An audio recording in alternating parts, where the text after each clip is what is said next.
Hello, good morning. Good morning, ma'am. Good morning, ma'am. Good morning. Good morning, ma'am.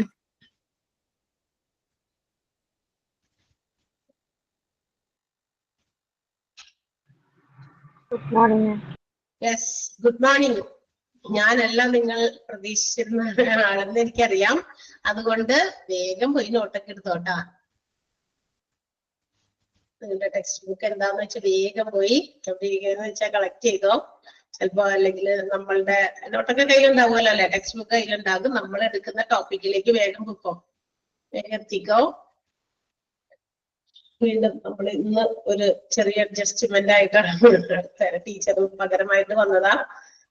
എന്തായാലും നമ്മുടെ portions അതനുസരിച്ച് cover ചെയ്യാലോ. Okay, so എന്തെന്നാണാവോ ഞാൻ പഠിപ്പിച്ചുകൊണ്ടിരുന്നേ, ഓർമ്മയുണ്ടോ? Pharmacy. എന്തായിരുന്നു? സൗണ്ടില്ലേ? Sound Physiotherapy. Pharmacy ഒക്കെ. നമ്മള് ഹോസ്പിറ്റലിന്റെ ഡിപ്പാർട്ട്മെന്റുകളാണ് പഠിച്ചുകൊണ്ടിരിക്കുന്നത് അല്ലെ. ഹോസ്പിറ്റലിന്റെ ഡിപ്പാർട്ട്മെന്റുകളിൽ നമ്മള് മെഡിക്കൽ ഡിപ്പാർട്ട്മെന്റുകൾ പറഞ്ഞു. മെഡിക്കൽ ഡിപ്പാർട്ട്മെന്റിനകത്ത് OP ഡിപ്പാർട്ട്മെന്റ് പ്രൊവൈഡ് ചെയ്യുന്ന services, that means different OP ഡിപ്പാർട്ട്മെന്റുകളാണ് നമ്മൾ പറഞ്ഞുകൊണ്ടിരുന്നത്. അത് കഴിഞ്ഞ് അതിനുശേഷം നമ്മൾ സപ്പോർട്ടീവ് ഡിപ്പാർട്ട്മെന്റിലേക്ക് കടന്നിരുന്നു. സപ്പോർട്ടീവ് ഡിപ്പാർട്ട്മെന്റ് നമ്മൾ പറഞ്ഞ് എവിടെ വരെ എത്തിയിരുന്നു? കഴിഞ്ഞ ക്ലാസ്സിൽ, ലാസ്റ്റ് ക്ലാസ്സിൽ നമ്മൾ ഏതൊക്കെ സപ്പോർട്ടീവ് ഡിപ്പാർട്ട്മെന്റിനെ കുറിച്ച് പറഞ്ഞത് ഒന്ന് പറയാമോ? ആദിത്യ ഒന്ന് പറയാമോ? ഏതൊക്കെ സപ്പോർട്ടീവ് ഡിപ്പാർട്ട്മെന്റ് ലാസ്റ്റ് ക്ലാസ്സിൽ, ഏറ്റവും അവസാനം നമ്മൾ നിർത്തിയ ക്ലാസ്സിൽ പറഞ്ഞു എന്നൊന്ന് പറയാമോ? ആദ്യത്തെ ക്ലാസ്സിൽ ഉണ്ടായിരുന്നോ? ഇല്ല മിസ്, കഴിഞ്ഞ ക്ലാസ് ഞാൻ കേറിയില്ലായിരുന്നു. കേറിയില്ല. റെക്കോർഡഡ് ക്ലാസ് കാണുന്നുണ്ടോ ആദിത്യ? കാണുന്നുണ്ട്. എനിക്ക് പനിയൊക്കെ ആയിട്ട് ഇരിക്കായിരുന്നു, അപ്പൊ ഇന്ന് കാണണം. ശരി, ഓക്കെ. ഓക്കെ. ഇനി ആർക്ക് പറയാൻ പറ്റും? നമ്മള് കഴിഞ്ഞ ക്ലാസ്സില് ഏതൊക്കെ ഡിപ്പാർട്ട്മെന്റ് ആണ് സപ്പോർട്ടീവില് പഠിച്ചത്? സപ്പോർട്ടീവ് ഡിപ്പാർട്ട്മെന്റുകളാണ് നമ്മൾ പറഞ്ഞുകൊണ്ടിരുന്നത്. എവിടെ നിന്നാണ് തുടങ്ങിയത് കഴിഞ്ഞ ക്ലാസ്സിലെ സപ്പോർട്ടീവ് ഡിപ്പാർട്ട്മെന്റ്?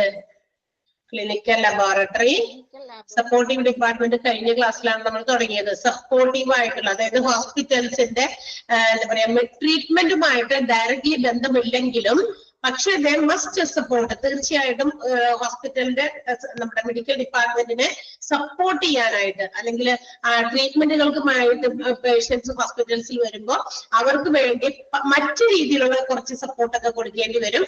അത്തരം കാര്യങ്ങൾക്ക് സപ്പോർട്ട് ചെയ്യാനുള്ള ഡിപ്പാർട്ട്മെന്റുകളെയാണ് നമ്മൾ കളക്റ്റീവായിട്ട് സപ്പോർട്ടീവ് ഡിപ്പാർട്ട്മെന്റ് എന്ന് വിളിക്കുക. അതിനകത്ത് വരുന്ന കുറച്ച് സപ്പോർട്ടീവ് ഡിപ്പാർട്ട്മെന്റ് കഴിഞ്ഞ ദിവസം നമ്മൾ പറഞ്ഞു. Clinical lab, laboratories in which the lab tests are performed such as bacteriology, biochemistry, histology, serology, then cytology and hematology അല്ലെ. 6 പ്രധാനപ്പെട്ട ഫീൽഡ് ഓഫ് ടെസ്റ്റിങ്ങുകളാണ് നമ്മുടെ ക്ലിനിക്കൽ ലബോറട്ടറികളിൽ നടക്കുക. 6 മെയിൻ ഫീൽഡുകളാണ്. ഇത്തരം മേഖലകളിൽ നമ്മുടെ ശരീരത്തിൽ എന്തെങ്കിലും തരത്തിലുള്ള അസുഖങ്ങൾ പെട്ടെന്ന് കണ്ടുപിടിക്കപ്പെടാതെ വരുമ്പോൾ ഡയഗ്നോസിസ് ചെയ്യാൻ വേണ്ടിയിട്ട്, അതായത് അതെന്താണ് അതിന്റെ, ഇപ്പൊ ചിലപ്പോൾ പനിയൊക്കെ ആയിട്ട് ചെന്നു, എന്നാൽ പനി മാറുന്നില്ല, വീണ്ടും നമ്മൾക്ക് അതേ മരുന്ന് റിപ്പീറ്റഡ്ലി 3, 4, 5 കോഴ്സ് ഒന്നും ആരും കൊടുക്കില്ല. ഒരു പ്രാവശ്യം കൊടുത്തു, അത് മാറുന്നില്ല എങ്കിൽ അടുത്ത പ്രാവശ്യം വരുമ്പോൾ നമുക്ക് ബ്ലഡ് ടെസ്റ്റ് ചെയ്യാം, അല്ലെങ്കിൽ നമുക്ക് യൂറിൻ ടെസ്റ്റ് ചെയ്യാം, അങ്ങനെ കുറെ ടെസ്റ്റുകളൊക്കെ നടത്തും. അപ്പൊ പ്രധാനമായിട്ടും ക്ലിനിക്കൽ ലാബ്സിൽ നടക്കുന്ന പ്രധാനപ്പെട്ട കുറച്ച് ടെസ്റ്റുകളെ കുറിച്ച് പറഞ്ഞു. അതൊക്കെ നിങ്ങൾക്ക് ഞാൻ എഴുതി തന്നിരുന്നു ഇല്ലേ? പിന്നെ ഒരു സപ്പോർട്ടീവ് ഡിപ്പാർട്ട്മെന്റ് ആണ് റേഡിയോളജി, ഇൻ വിച്ച് അവിടെ നമ്മുടെ ബോഡി ഫ്ലൂയിഡ്സ് ഒന്നും എടുത്ത് ലാബിൽ കൊണ്ടുപോയി ടെസ്റ്റ് ചെയ്യുന്നില്ല. ഇറ്റ്സ് എൻ ഇമേജിംഗ് പ്രോസസ് അല്ലെ. ഇവിടെ നടക്കുന്നത് ഇമേജിങ്ങിലൂടെ, അതായത് നമ്മുടെ ഹൈ വോൾട്ടേജ് ആക്സലറേഷൻ ഉപയോഗിച്ച് റേഡിയോ ഐസോടോപ്സ് അല്ലെങ്കിൽ റേഡിയോ ഫാർമസ്യൂട്ടിക്കൽസ് ഉപയോഗിച്ച് എന്ത് ചെയ്യുന്നു, ശരീരത്തിലേക്ക് റേസ് എന്താ പറയാ കടത്തിവിട്ടിട്ടാണ് ഇവിടെയുള്ള ഡയഗ്നോസിസ് കാര്യങ്ങൾ ട്രീറ്റ്മെന്റിനും ഉപയോഗിക്കും. അതുപോലെ തന്നെ രോഗനിവാരണം, രോഗം എന്താണെന്ന് മനസ്സിലാക്കാനൊക്കെ വേണ്ടി ഉപയോഗിക്കുന്നതാണ്. അതിനകത്ത് പ്രധാനമായിട്ടും റേഡിയോഗ്രാഫി, ഫ്ലൂറോസ്കോപ്പി, റേഡിയോ ഐസോടോപ്സ് എന്നുള്ള കാര്യങ്ങളൊക്കെയാണ് അവിടെ ഉപയോഗിക്കുക. And the machines or equipments which are used in radiology വിഭാഗത്തിൽ ഉപയോഗിക്കുന്ന കുറച്ച് മെഷീൻസ് നമ്മൾ പരിചയപ്പെട്ടിരുന്നു. ഏതൊക്കെയായിരുന്നു? X-ray machine, CT scan machine, MRI scan machine, echocardiogram and ultrasound colour doppler അല്ലെ. അതായത് വലിയ എന്താ പറയാ പെയിൻഫുൾ ആയിട്ടുള്ള ഇഞ്ചക്ഷൻസ് ഇൻട്രാവീനസ് ഇങ്ങനെയൊക്കെ IV ഒക്കെ വെച്ചിട്ട് എന്താ പറയാ അതുപോലെയുള്ള പെയിൻഫുൾ ഇതൊക്കെ ഇല്ലാതിരിക്കാൻ സൗണ്ടിന്റെ സഹായത്തോടെ ഡയഗ്നോസിസ് ചെയ്യുന്ന ഒരു രീതി, അതൊരു എന്താ പറയാ മൊഡാലിറ്റി ടെക്നോളജിയാണ് ഡോക്ടേഴ്സ് കൂടുതൽ ഈസി ഹാൻഡ്ലിങ്ങിന് വേണ്ടിയിട്ട് ഉപയോഗിക്കുന്നത്. അപ്പൊ അതൊക്കെ ആണ് ഇതിനകത്ത് റേഡിയോളജിയിൽ വരുന്ന കാര്യങ്ങൾ. പിന്നെ CSSD എന്ന് പറയുന്ന ഡിപ്പാർട്ട്മെന്റ് സപ്പോർട്ടീവിൽ തന്നെ വരുന്ന മറ്റൊരു ഡിപ്പാർട്ട്മെന്റ് ആണ് for the sterilization of all the instruments and equipments which are used in procedures and surgeries.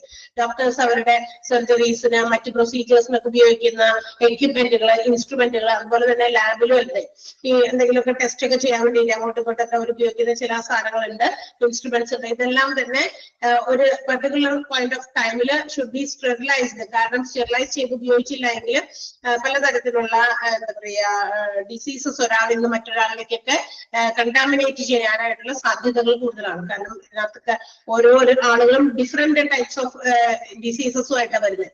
അപ്പൊ അങ്ങനെയുള്ള ഡിസീസസ് സ്പ്രെഡ് ചെയ്യുന്നത് കുറെ കൺട്രോൾ ചെയ്യാൻ അല്ലെങ്കിൽ തടയാൻ, അവോയ്ഡ് ചെയ്യാനൊക്കെ വേണ്ടിയിട്ടാണ് സ്റ്റെറിലൈസേഷൻ ചെയ്യുന്നത്. Okay, house keeping to keep the hospital and its surroundings neat and clean. എപ്പോഴും വൃത്തിയായിട്ടും ക്ലീൻ ആയിട്ട് സൂക്ഷിക്കേണ്ട ഒരു ഡിപ്പാർട്ട്മെന്റ് ആണ്. ഇവര് എന്ത് ചെയ്യണം, ഇവരാണ് ഇതിന് റെസ്പോൺസിബിൾ. ഏതെങ്കിലും ഹോസ്പിറ്റലിന്റെ സറൗണ്ടിങ്സും മറ്റു കാര്യങ്ങളൊക്കെ ഏതെങ്കിലും രീതിയിൽ വൃത്തികേടായി കിടക്കുന്നുണ്ട്, അവിടെ ഇവിടെയൊക്കെ എന്തെങ്കിലും വാട്ടറോ മറ്റു കാര്യങ്ങളോ ബോഡി ഫ്ലൂയിഡുകളൊക്കെ പേഷ്യൻസിലേക്ക് കൊണ്ടുപോകുന്ന സമയത്ത് ബൈ ചാൻസ് ഇതൊക്കെ അവിടെ ഇവിടെയൊക്കെ സ്റ്റിൽ ആകാൻ സാധ്യതയില്ല. ഇതൊക്കെ ഫ്രം ടൈം ടു ടൈം എന്ത് ചെയ്യണം, ക്ലീൻ ചെയ്തിരിക്കണം. കാരണം അതൊക്കെ എന്താ പറയാ പേഷ്യൻസിന്റെ നല്ലതിനും വന്നു പോകുന്ന പേഷ്യൻസിനെ കാണാൻ വരുന്നവർക്കും അല്ലെങ്കിൽ മറ്റുള്ളവര് പുറത്തുനിന്ന് നോക്കുമ്പോൾ പുറത്തുനിന്ന് വരുന്നവർക്ക് അതിന്റെ ഒരു ഹൈജീനിക് സിറ്റുവേഷൻസ് കണ്ടെത്താനും ഒക്കെ വേണ്ടിയിട്ടാണ്. അതൊക്കെ കൂടുതൽ അവരുടെ ഒരു ഹോസ്പിറ്റൽസിന്റെ ഗുഡ് വില്ലിനെ ബാധിക്കുന്ന കാര്യങ്ങളാണ്. അല്ലെങ്കിൽ അവരുടെ എന്താ പറയാ അവർക്ക് അവരുടെ മാനേജ്മെന്റുമായി ബന്ധപ്പെട്ടിട്ടുള്ള അല്ലെങ്കിൽ അഡ്മിനിസ്ട്രേഷനുമായി ബന്ധപ്പെട്ടിട്ടുള്ള ഒക്കെ കാര്യങ്ങളാണ്. ഇതെല്ലാം നല്ല രീതിയിൽ കൊണ്ടുപോയാൽ മാത്രമേ ഒരു ഹോസ്പിറ്റലിന് അതിന്റെ ഒരു ഫെയിം ആൻഡ് ഗുഡ് വില്ലൊക്കെ നിലനിർത്താൻ പറ്റുള്ളൂ. ഓക്കെ, മറ്റുള്ളവരുടെ ഇടയിൽ. ദെൻ ഡയറ്ററി സർവീസസ് ആണ് ഡയറ്ററി ഡിപ്പാർട്ട്മെന്റ്. കാറ്ററിംഗ് എന്ന് നമുക്ക് പറയാം, which provides food to the patients, visitors and also the professionals or employees those are working in the hospital. ഹോസ്പിറ്റലിൽ ഈ വിസിറ്റേഴ്സിനും നമ്മുടെ പേഷ്യൻസിനും മാത്രമല്ല വന്നു പോകുന്നവർക്ക്, ചിലപ്പോൾ ഹോസ്പിറ്റലിൽ വർക്ക് ചെയ്യുന്നവർക്കും ഡോക്ടേഴ്സും അതുപോലെ നഴ്സും ഒക്കെ ഒരുപാട് പേര് ഹോസ്പിറ്റലിന്റെ ക്യാൻറ്റീനിൽ ഡിപ്പെൻഡ് ചെയ്യുന്നുണ്ട് ഫുഡിന് വേണ്ടിയിട്ടല്ലേ. നമ്മൾ വെറുതെ എന്തിനായി ക്യാരി ചെയ്ത് കൊണ്ടുപോകണേ, അപ്പൊ അത് അവിടുന്ന് കഴിക്കാം എന്നൊക്കെ വിചാരിച്ചിട്ട്. ഓക്കെ, സോ അങ്ങനെയാണെങ്കിൽ food which is prepared in the hospital catering or hospital dietary services, dietary department should be hygienic, and also according to the nutrition menu which is provided by the nutrition department. Nutrition department കൊടുക്കുന്ന എന്താ പറയുക nutrition menu പ്രകാരമുള്ള food ആയിരിക്കും അവിടെ supply ചെയ്യേണ്ടത്. അപ്പൊ അത് hygienic ആയിട്ടുള്ള സിറ്റുവേഷൻസിലാണോ ഉണ്ടാക്കണേന്ന് നോക്കണം. അവിടുത്തെ വർക്കേഴ്സിനെയും മറ്റുമൊക്കെ ഇടയ്ക്കിടയ്ക്ക് സൂപ്പർവൈസ് ചെയ്യേണ്ടത് ഈ പറയുന്ന ഡിപ്പാർട്ട്മെന്റിന്റെ റെസ്പോൺസിബിലിറ്റി ആണ്. മെഡിക്കൽ സോഷ്യൽ വർക്ക് നമ്മൾ പറഞ്ഞു. അതുപോലെ തന്നെ അതായത് നമ്മുടെ ഹോസ്പിറ്റൽസിലെ ട്രീറ്റ്മെന്റിന് വേണ്ടി വരുമ്പോൾ ട്രീറ്റ്മെന്റ് കിട്ടുന്നതിനേക്കാൾ ഉപരി അതിനേക്കാൾ മറ്റ് ചില പ്രശ്നങ്ങൾ പേഷ്യൻസും പേഷ്യൻസിന്റെ റിലേറ്റീവ്സും ചിലപ്പോ അവിടെ അവർക്ക് പറ്റാത്ത രീതിയിൽ, അതായത് എന്താ പറയുക ചിലപ്പോൾ അതിനോടൊക്കെ അവർക്ക് എന്താ പറയുക സഹകരിക്കാൻ പറ്റാത്ത രീതിയിലുള്ള ചില കാര്യങ്ങളും ഉണ്ടാകാറുണ്ട്. ദാറ്റ് മീൻസ് മെന്റൽ സ്ട്രെസ് ചിലപ്പോഴൊക്കെ ഹോസ്പിറ്റൽസിൽ നിന്നും ഫേസ് ചെയ്യേണ്ടി വരുന്നുണ്ട്.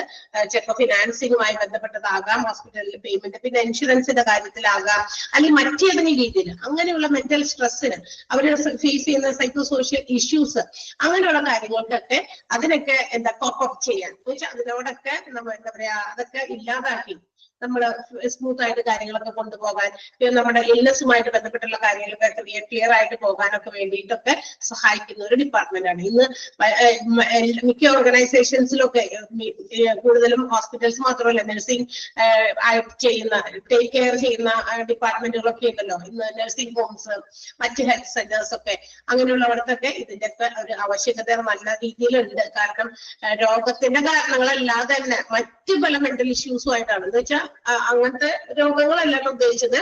നമുക്ക് മാനസികമായി നമ്മളെ തളർത്തുന്ന പല കാര്യങ്ങളും നമുക്ക് ഫേസ് ചെയ്യേണ്ടി വരാറുണ്ട് ചില സിറ്റുവേഷൻസിൽ. എല്ലാവരെയും സംബന്ധിക്കുന്ന കാര്യമല്ല, എന്നാൽ ചില ആളുകൾ വളരെ നന്നായിട്ട് വളരെ ബാഡ്ലി അവരങ്ങനത്തെ കാര്യങ്ങളൊക്കെ ഫേസ് ചെയ്യുന്നവരുണ്ട്. അപ്പൊ അത്തരം കാര്യങ്ങളിലൊക്കെ ഇവരെ സപ്പോർട്ട് ചെയ്യാം, പേഷ്യൻസിനെ മറ്റു ആളുകളൊക്കെ സപ്പോർട്ട് ചെയ്യാൻ വേണ്ടിയിട്ടുള്ളതാണ്.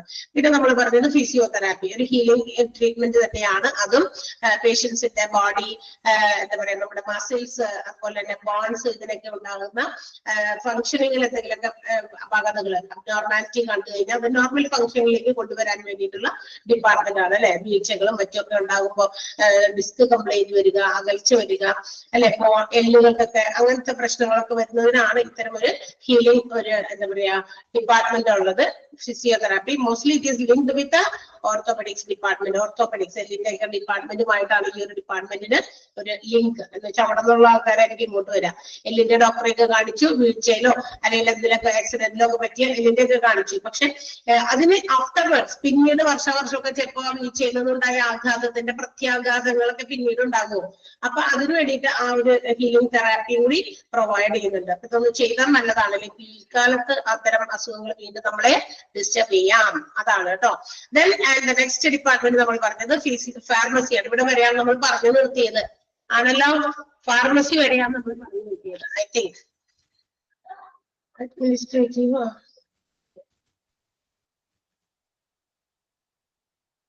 ഇതൊക്കെ പറഞ്ഞു കഴിഞ്ഞോ? ഇല്ലല്ലോ. ഫാർമസിയുടെ അല്ലേ പറഞ്ഞത്?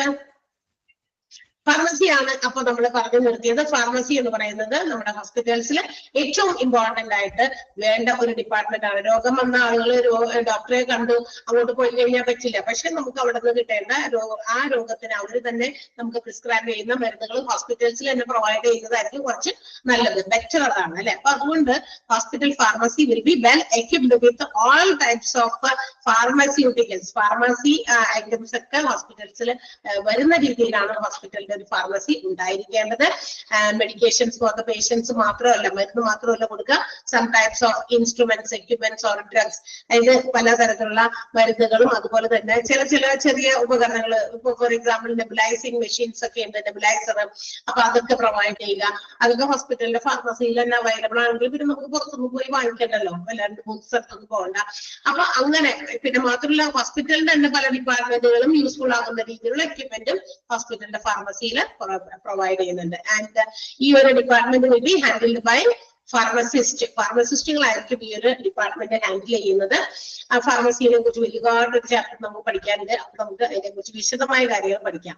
ഓക്കെ, ഇനി ഈ ഫാർമസിസ്റ്റുകൾ അല്ലെങ്കിൽ ഫാർമസി എന്തൊക്കെ സർവീസസ് ആണ് പ്രൊവൈഡ് ചെയ്യുന്നത്, എന്ത് കാര്യങ്ങളാണ് ഈ ഫാർമസിയിൽ നടക്കുന്നത്? First of all purchasing of medicines, supply of medicines and also distribution of medicines to various departments അല്ലെ. ഹോസ്പിറ്റലിൽ വരുന്ന പേഷ്യൻസിന് കൊടുക്കേണ്ട മരുന്നുകളൊക്കെ വാങ്ങി വെക്കുക, അത് ഹോസ്പിറ്റൽസിൽ തന്നെ സപ്ലൈ ചെയ്യുക, മാത്രമല്ല ഡിസ്പെൻസ് ചെയ്യാം, മറ്റ് മരുന്ന് പോകുന്ന ഔട്ട് പേഷ്യൻസിനും ഡിസ്ട്രിബ്യൂട്ട് ചെയ്യുക എന്നുള്ളതാണ്. In patient and also out patient dispensing ഹോസ്പിറ്റലിൽ നടക്കുന്നുണ്ട്. ഇൻ പേഷ്യൻസിനും മരുന്നുകൾ പ്രൊവൈഡ് ചെയ്യണം, ഔട്ട് പേഷ്യൻസിനും മരുന്നുകൾ പ്രൊവൈഡ് ചെയ്യണം. ക്ലിനിക്കൽ അതുപോലെ തന്നെ വാർഡിലും ഒരു ഫാർമസി ഉണ്ടായിരിക്കും. ഇപ്പൊ ക്ലിനിക്കൽ എന്ന് പറഞ്ഞാൽ ഹോസ്പിറ്റലിന്റെ മൊത്തത്തിലുള്ള ഒരു ഫാർമസി. പിന്നെ വാർഡ് ഫാർമസി കഴിഞ്ഞ ദിവസം ഞാൻ പറഞ്ഞതാണ്.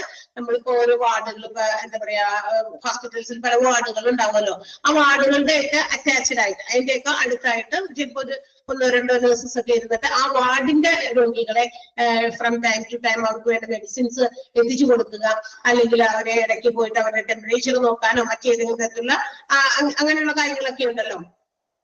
നമുക്ക് അവർക്ക് കൊടുക്കേണ്ട ചില വൈറ്റൽസോ അല്ലെങ്കിൽ അവരിൽ നിന്ന് എടുക്കേണ്ട കാര്യങ്ങളൊക്കെ ഉണ്ടെങ്കിൽ ഇഞ്ചക്ഷൻസ് കൊടുക്കാനൊക്കെ വേണ്ടിയിട്ട് അവര് ഒരു റെസ്പോൺസിബിൾ ആയിട്ടുള്ള കുറച്ച് 1-2 നഴ്സസിനെയൊക്കെ അവിടെ അറേഞ്ച് ചെയ്ത് വെച്ചിട്ടുണ്ടാവും. അപ്പൊ അവരാണ് പോയിട്ട് മെയിൻ ഫാർമസി, നമ്മുടെ ക്ലിനിക്കൽ ഫാർമസിയിൽ നിന്ന് പോയിട്ട് മരുന്നുകൾ കൊണ്ടുവന്ന് സ്റ്റോർ ചെയ്ത് വെച്ച് it should B provide with wards. ആ വാർഡിലേക്ക് അത് സപ്ലൈ ചെയ്യേണ്ടത് ഇവരാണ്. ഓക്കെ, അതിനെ കുറിച്ച് വ്യക്തമായിട്ടൊക്കെ വൃത്തിയായിട്ട് നമുക്ക് ഫാർമസി എന്ന് പറയുന്ന ചാപ്റ്ററിൽ അത് എങ്ങനെയാണ് കൊടുക്കുന്നത്, അതെങ്ങനെയാണ് അവരവിടുന്ന് കളക്ട് ചെയ്തിട്ട് എന്താ ചെയ്യണ്ടേ, അതൊക്കെ കൃത്യമായിട്ട് ആ ഒരു ചാപ്റ്ററിൽ നമുക്ക് പഠിക്കാനുണ്ട്. സോ അത് അന്നേരം പഠിക്കാം. ക്ലിയർ ആണല്ലോ? Now the next department. അപ്പൊ നമ്മൾ അവിടേക്ക് എത്തി. എന്താണ് മെഡിക്കൽ റെക്കോർഡ് ഡിപ്പാർട്ട്മെന്റ് ആണ്. അടുത്ത supportive department in a hospital is medical record department which is also abbreviated as MRD. MRD എന്നതിനെ അബ്രീവിയേറ്റ് ചെയ്തിട്ടുണ്ട്. ഇതെന്തിനായിരിക്കും MRD എന്ന് പറയുന്ന department? Which handles the recording and maintaining of all the records and files usually for inpatients and also outpatients. അതായത് നമ്മുടെ ഹോസ്പിറ്റൽസിൽ വരുന്ന out patients, ഇനി അവരിൽ ആരെങ്കിലും അഡ്മിറ്റ് ചെയ്തിട്ടുണ്ടെങ്കിൽ അങ്ങനെയുള്ള പേഷ്യൻസിനെ ഇൻപേഷ്യൻസ് വിളിക്കും. അവരുടെയൊക്കെ ഫയലുകള് റെക്കോർഡുകളൊക്കെ സൂക്ഷിക്കാനും അതൊക്കെ മെയിൻറ്റെയിൻ ചെയ്യാനും കൃത്യമായ രീതിയിൽ കൃത്യമായ സിസ്റ്റമാറ്റിക് ഓർഡറിലൊക്കെ അറേഞ്ച് ചെയ്ത് വെക്കാനും ഒക്കെ റെസ്പോൺസിബിൾ ആയിട്ടുള്ള ഒരു ഡിപ്പാർട്ട്മെന്റ് ആണ് MRD, മെഡിക്കൽ റെക്കോർഡ് ഡിപ്പാർട്ട്മെന്റ്. അപ്പൊ നമുക്കറിയാം ഒരു ഹോസ്പിറ്റലിൽ ഒരു രോഗി വന്നു കഴിയുമ്പോൾ നമുക്കറിയാം നമ്മളെ സംബന്ധിച്ച് ഒത്തിരി റെക്കോർഡ്സ് അവിടെ വരും അല്ലെ. ഒരുപാട് റെക്കോർഡ് വരും. ഇപ്പൊ നമ്മൾ ഓപ്പറേഷനിൽ വന്നു, OP-യിൽ വന്നു, ചീട്ട് എടുക്കുന്നു, നമ്മുടെ പേര് മറ്റു കാര്യങ്ങളൊക്കെ അവിടെ കൊടുക്കും, അവിടെ അറിയിക്കും അല്ലെ. അപ്പോഴാണ് അതൊരു റെക്കോർഡായിട്ട് അവർ വരും. ഇന്ന് യൂഷ്വലി നമ്മൾ ഇതെല്ലാം ഇലക്ട്രോണിക് ഡിവൈസ് ഉപയോഗിച്ച് കമ്പ്യൂട്ടറിന്റെ സഹായത്തോടെ ഇതെല്ലാം അവിടെ സേവ് ചെയ്ത് വെക്കുന്നുണ്ട്. ഓക്കെ, ഇതെന്തിനാ ഇങ്ങനെ സേവ് ചെയ്യാൻ മരുന്നോർന്ന് വിട്ടാൽ പോരെ? ഇതൊക്കെ സേവ് ചെയ്യേണ്ട വല്ല ആവശ്യമുണ്ട്? ഇതൊക്കെ ഇങ്ങനെ സേവ് ചെയ്ത് വെച്ച് കഴിഞ്ഞാൽ ഒരുപാട് റെക്കോർഡ്സ് ആകില്ലേ? പക്ഷേ most of the records will be useful in future. അതായത് നമുക്ക് ഈ ഇങ്ങനെ ഉണ്ടാക്കി വെക്കുന്ന റെക്കോർഡുകളിൽ എല്ലാം തന്നെ മിക്കവാറും പിന്നീട് ഫ്യൂച്ചറിൽ ചിലപ്പോൾ അത് ഉപയോഗിക്കേണ്ടി വരും, ഉപയോഗം വന്നേക്കാം. Mostly in case of legal cases, അതായത് നിയമപരമായിട്ടുള്ള ചില ആവശ്യങ്ങൾക്ക് വേണ്ടിയിട്ടും ചില റെക്കോർഡുകൾ നമുക്ക് സൂക്ഷിച്ചേ മതിയാകും. എപ്പോഴാണ് ആ രോഗി വന്നത്, ആ രോഗി എന്നാണ് ഇവിടെ ഒരു പേഷ്യന്റ് ആയിട്ട് ഈ ഒരു ഹോസ്പിറ്റൽ ആദ്യമായിട്ട് വന്നത് എന്നുള്ള ഡീറ്റെയിൽസ് അറിയാൻ വേണ്ടിയിട്ട് അതും ഇതും, അതുപോലെ തന്നെ അവരുടെ ഡീറ്റെയിൽസ്, അവരുടെ പേര് മാത്രം ചോദിച്ച കാര്യമില്ല, അപ്പൊ അവരുടെ അഡ്രസ്സും മറ്റു ഐഡന്റിഫിക്കേഷന് വേണ്ടിയിട്ട് അവർക്ക് ഒരു നമ്പർ അതനുസരിച്ച് കൊടുത്തിട്ടുണ്ടായിരിക്കും അല്ലെ. ഒരു OP നമ്പറൊക്കെ പ്രൊവൈഡ് ചെയ്തിട്ടുണ്ടാവും. അപ്പൊ ഇങ്ങനെയുള്ള കാര്യങ്ങൾ അവിടെ നിന്ന് തുടങ്ങും. അവിടെ ഒരു റെക്കോർഡ് വന്നു, അത് കഴിഞ്ഞ് നമ്മൾ ഹോസ്പിറ്റലിലെ ഡോക്ടറെ കണ്ടു, ഡോക്ടർ മരുന്നൊക്കെ പ്രിസ്ക്രൈബ് ചെയ്തു, ആ പ്രിസ്ക്രിപ്ഷനൊക്കെ കൂടി അത് ചെയ്തത് നമ്മുടെ ഫാർമസിയിലേക്ക് വരും. അപ്പൊ അവർ അതനുസരിച്ചുള്ള മരുന്നുകളൊക്കെ തരും. ഇനി എന്തെങ്കിലും ടെസ്റ്റ് വന്ന് പറഞ്ഞിട്ടുണ്ടെങ്കിൽ നമ്മൾ ലാബിലേക്ക് ചെല്ലണം. നമ്മുടെ ബോഡി ഫ്ലൂയിഡ് ഏതെങ്കിലും എടുത്തിട്ട് അത് നമ്മൾ ടെസ്റ്റ് ചെയ്യാനാണെങ്കിൽ അങ്ങനെ. അപ്പൊ അവിടെ ഒരു റെക്കോർഡ് വരും, നമ്മുടെ ആ ഒരു കാര്യം ടെസ്റ്റ് ചെയ്തതിന്റെ റെക്കോർഡ് വരും. ഓക്കെ, ഇനി അത് ടെസ്റ്റ് ചെയ്തതിന് ശേഷം മറ്റേതെങ്കിലും കാര്യങ്ങൾക്ക് പോകണമെങ്കിൽ, ഇപ്പൊ എന്തെങ്കിലും ഓപ്പറേഷൻസ് ഒക്കെ ഉണ്ടെങ്കിൽ അവിടെ നമ്മുടെ ഒരു റെക്കോർഡ് വരും. അപ്പൊ പല സ്ഥലത്തൊക്കെ റെക്കോർഡ് വരും. പക്ഷേ all these record should be integrated or it should be coordinated. ഇതെല്ലാം കൂടി കൊണ്ടുവന്ന് ഇന്റഗ്രേറ്റ് ചെയ്ത് കോർഡിനേറ്റ് ചെയ്ത് ഒറ്റ റെക്കോർഡായിട്ടൊക്കെ മാറ്റിയൊക്കെ വെക്കും. അതിനെ കുറിച്ച് നമുക്ക് വേറെ ഒരു ചാപ്റ്റർ പഠിക്കാനുണ്ട്, മെഡിക്കൽ റെക്കോർഡ്സിനെ കുറിച്ചിട്ട്. അപ്പൊ ഇതെല്ലാം അങ്ങനെ മെയിൻറ്റെയിൻ ചെയ്ത് വെക്കണം. കാരണം പിന്നീട് എപ്പോഴും ആവശ്യം വരാമെന്ന് പറയാൻ പറ്റില്ല. ഇതിപ്പോ ഉദാഹരണം പറയാണ്, ഇപ്പൊ ഒരു ഡെലിവറിക്ക് വേണ്ടിയിട്ട് ഒരു പേഷ്യന്റ്, ഒരു വുമൺ വന്നിരിക്കുകയാണ്. അത് കഴിഞ്ഞു പെട്ടെന്ന് ഏതെങ്കിലും സാഹചര്യത്തിൽ അവർക്ക് എന്തെങ്കിലും സംഭവിച്ചു എന്ന് വരും. ഒത്തിരി കേസസ് നമ്മൾ കേൾക്കുന്നുണ്ടല്ലോ, കാണും ഒക്കെ ചെയ്യുന്നുണ്ട്. അപ്പൊ എന്നിട്ട് എന്താ ചെയ്യാ, ഇത് എല്ലാത്തിനും ഇപ്പൊ ഹോസ്പിറ്റൽസിൽ വെച്ചിട്ടെങ്കിലും ഇതുപോലെയുള്ള കാര്യങ്ങൾ സംഭവിച്ചാൽ അപ്പൊ തന്നെ അവര് എഗെയിൻസ്റ്റ് ആയിട്ട് തിരിയും. ആളുകൾ, പേഷ്യൻസിന്റെ റിലേറ്റീവ്സ് ഒക്കെ ഹോസ്പിറ്റലിന് എഗെയിൻസ്റ്റ് ആയിട്ട് തിരിയും.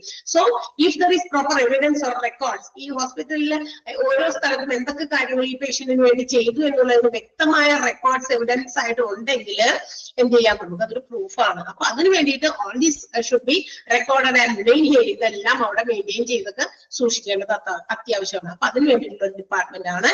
And it also records the medical statistics. അത് ഹോസ്പിറ്റലിനെ സംബന്ധിച്ചുള്ള മറ്റ് കണക്കുകളും ഒക്കെ സൂക്ഷിക്കുന്നതുകൊണ്ട്, അതായത് പല കണക്കുകളും ഉണ്ടല്ലോ, അവിടുത്തെ മരുന്നുകളുടെ കണക്കുകളാകാം, ഹോസ്പിറ്റലിലുള്ള എംപ്ലോയീസ് അവർ കൊടുക്കുന്ന പേയ്മെന്റിന്റെ കണക്കുകളാകാം. All these things should be also recorded and kept as a record in this department. ഇതെല്ലാം റെക്കോർഡായിട്ട് സൂക്ഷിക്കാൻ എന്താ പറയാ റെസ്പോൺസിബിൾ ആയിട്ടുള്ള ഡിപ്പാർട്ട്മെന്റിനെയാണ് നമ്മൾ MRD അല്ലെങ്കിൽ മെഡിക്കൽ റെക്കോർഡ് ഡിപ്പാർട്ട്മെന്റ് എന്ന് വിളിക്കുക.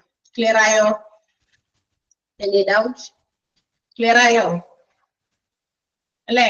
ഓക്കെ, നെക്സ്റ്റ് വൺ എന്താണ്? മെഡിക്കൽ മെയിൻ്റനൻസ് ആൻഡ് എഞ്ചിനീയറിംഗ് ആണ്.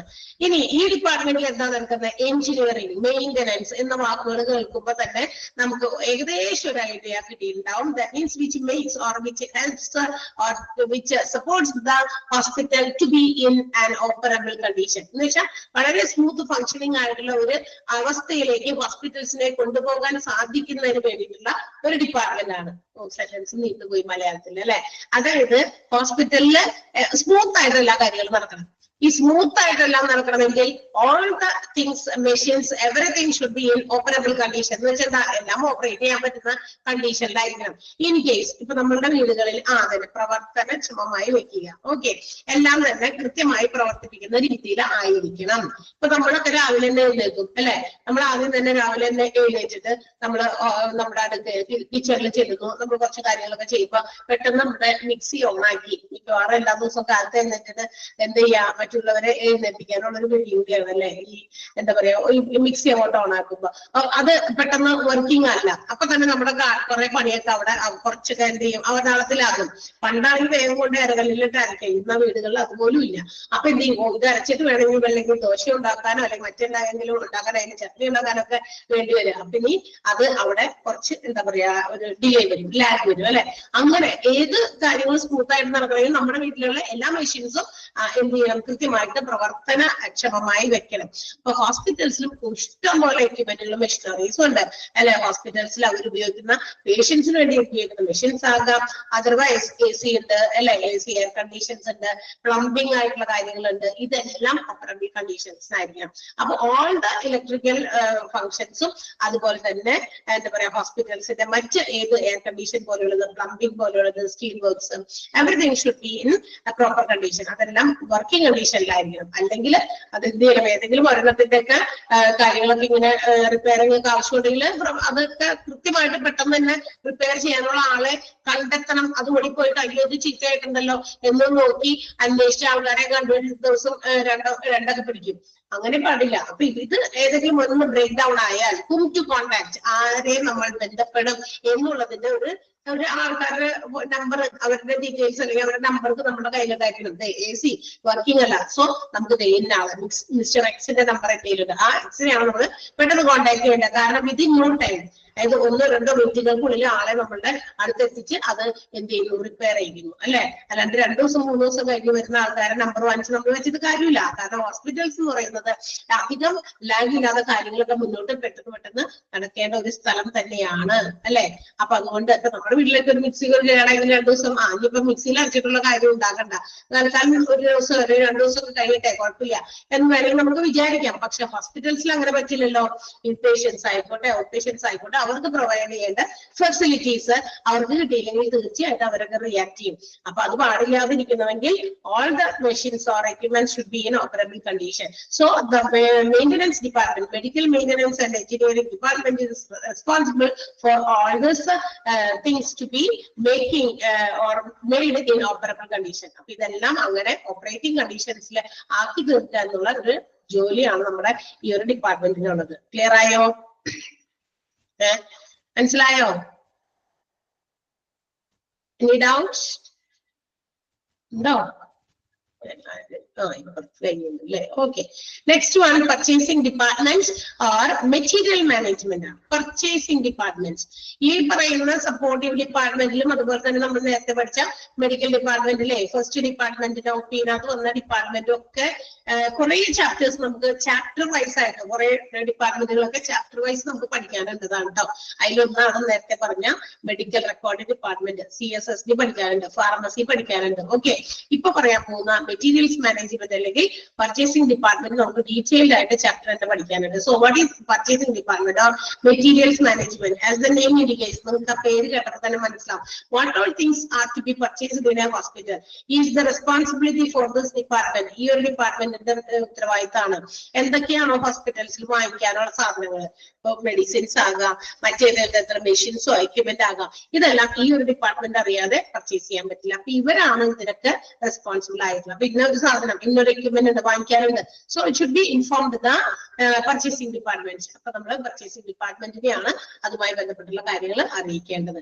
അപ്പൊ ആ ഡിപ്പാർട്ട്മെന്റ് ആണ് അത്തരം കാര്യങ്ങൾ ഹാൻഡിൽ ചെയ്യേണ്ടത്. ക്ലിയർ ആയല്ലോ? പർച്ചേസിംഗ് ഡിപ്പാർട്ട്മെന്റ് ക്ലിയർ ആയില്ലേ? Yes, and the next one is IT, information technology and communication. Information technology and communication. നമുക്കറിയാം nowadays hospitals also use computers for saving all their informations, or also to track the records of the patients whenever necessary relating to any affairs. നമുക്കറിയാം ഹോസ്പിറ്റൽസിൽ ഞാൻ നേരത്തെ പറഞ്ഞതുപോലെ medical ഡിപ്പാർട്ട്മെന്റിൽ എന്ത് ചെയ്യുന്നുണ്ട്, പേഷ്യൻസിനെ സംബന്ധിക്കുന്ന എല്ലാ വിശദമായ വിവരങ്ങളും ഉള്ള റെക്കോർഡുകൾ കൃത്യമായിട്ട് മെയിൻറ്റെയിൻ ചെയ്ത് വെക്കുന്നുണ്ട്. ഈ റെക്കോർഡുകൾ എവിടുന്ന് കിട്ടുക അവർക്ക്? ഈ റെക്കോർഡുകൾ ഫ്രം ഡിഫറെന്റ് ഡിപ്പാർട്ട്മെന്റ്സ്, പല ഡിപ്പാർട്ട്മെന്റുകളിൽ നിന്നായിട്ടാണ് ഓരോ പേഷ്യൻസിനെ സംബന്ധിക്കുന്ന റെക്കോർഡുകൾ കിട്ടുക. അതെല്ലാം ഇവർ കോർഡിനേറ്റ് ചെയ്ത് കൃത്യമായിട്ട് അത് ഓർഗനൈസ് ചെയ്ത് അറേഞ്ച് ചെയ്തൊക്കെ വെക്കേണ്ടത് MRBയുടെ ഡിപ്പാർട്ട്മെന്റിന്റെ ഡ്യൂട്ടിയാണ്, അല്ലെങ്കിൽ റെസ്പോൺസിബിലിറ്റിയാണ്. അപ്പൊ ഇങ്ങനെയുള്ള ഓരോ ഇൻഫോർമേഷൻസും എവിടെ നിന്ന് കിട്ടുക? ത്രൂ ഇന്ന് ഇതെല്ലാം നമ്മൾ എന്താ പറയാ സേവ് ചെയ്യുന്നത് അല്ലെങ്കിൽ പ്രൊട്ടക്ട് ചെയ്ത് നമ്മൾ വെക്കുന്നത് കമ്പ്യൂട്ടറിന്റെ ഹെൽപ്പോട് കൂടിയാണ്. കമ്പ്യൂട്ടേഴ്സ് ആണ് നമ്മൾ ഇന്ന് ഇതിന് വേണ്ടിയിട്ട് ഉപയോഗിക്കുന്നത്. പണ്ട് എങ്ങനെയായിരുന്നു? കമ്പ്യൂട്ടർ എങ്ങനെയായിരുന്നോ പണ്ട്? ഒരു 10-20 കൊല്ലമൊക്കെ ബാക്കിലേക്ക് പോയി കഴിഞ്ഞാൽ നമുക്ക് അറിയാം, all these records are maintained in manual way, അല്ലെ? മാനുവൽ ആയിട്ടുള്ള രീതിയിലാണ് ഈ പറയുന്ന കാര്യങ്ങളുടെ റെക്കോർഡ്സ് എല്ലാം മെയിൻറ്റെയിൻ ചെയ്ത് വെച്ചിരിക്കുന്നത്, അല്ലെ? ഒരു കുറച്ച് നാളുകൾ മുമ്പ് ബാക്കിലേക്ക് പോയി കഴിഞ്ഞാൽ നമ്മുടെ ഹോസ്പിറ്റൽസിലൊക്കെ OP ചെന്ന് ചെയ്തെടുക്കാൻ നിൽക്കുമ്പോ ഒരു വലിയ തടിച്ച ബുക്കൊക്കെ എടുക്കും, അല്ലെ? അതിന്ന് എന്നിട്ട് നമ്മുടെ പേര് വിവരം എഴുതും, എന്നിട്ട് നമുക്ക് വേണ്ടി ഒരു ചാർട്ട് ഉണ്ടാക്കും, എന്നിട്ട് അതെന്ത് ചെയ്യും? അത് ഇങ്ങനെ ഒരു കേസ് ഷീറ്റിന്റെ ഒക്കെ എടുത്ത് വെക്കാൻ വേണ്ടിയിട്ട് അവർ ഫയൽ പോലെ ആക്കി അതിനുള്ളിൽ വെക്കും. വീണ്ടും നമ്മൾ വിസിറ്റ് ചെയ്യുന്ന സമയത്ത് ഇത് തന്നെ എടുത്തിട്ട് അപ്പൊ അതിങ്ങനെ റാക്സിലാക്കി നിറച്ചിങ്ങനെ എന്താ പറയാ വെച്ചിട്ടുണ്ടായിരിക്കും. അപ്പൊ നമ്മൾ വീണ്ടും കുറെ ഒരു മാസം 2 മാസം കഴിയുമ്പോൾ നമ്മുടെ OP നമ്പറിന്റെ ബിറ്റ്വീൻ ഇത്ര നമ്പറിന്റെ ബിറ്റ്വീനിലായിട്ട് ഇങ്ങനെ അടുക്കി വെച്ചിട്ടുണ്ടായിരിക്കും.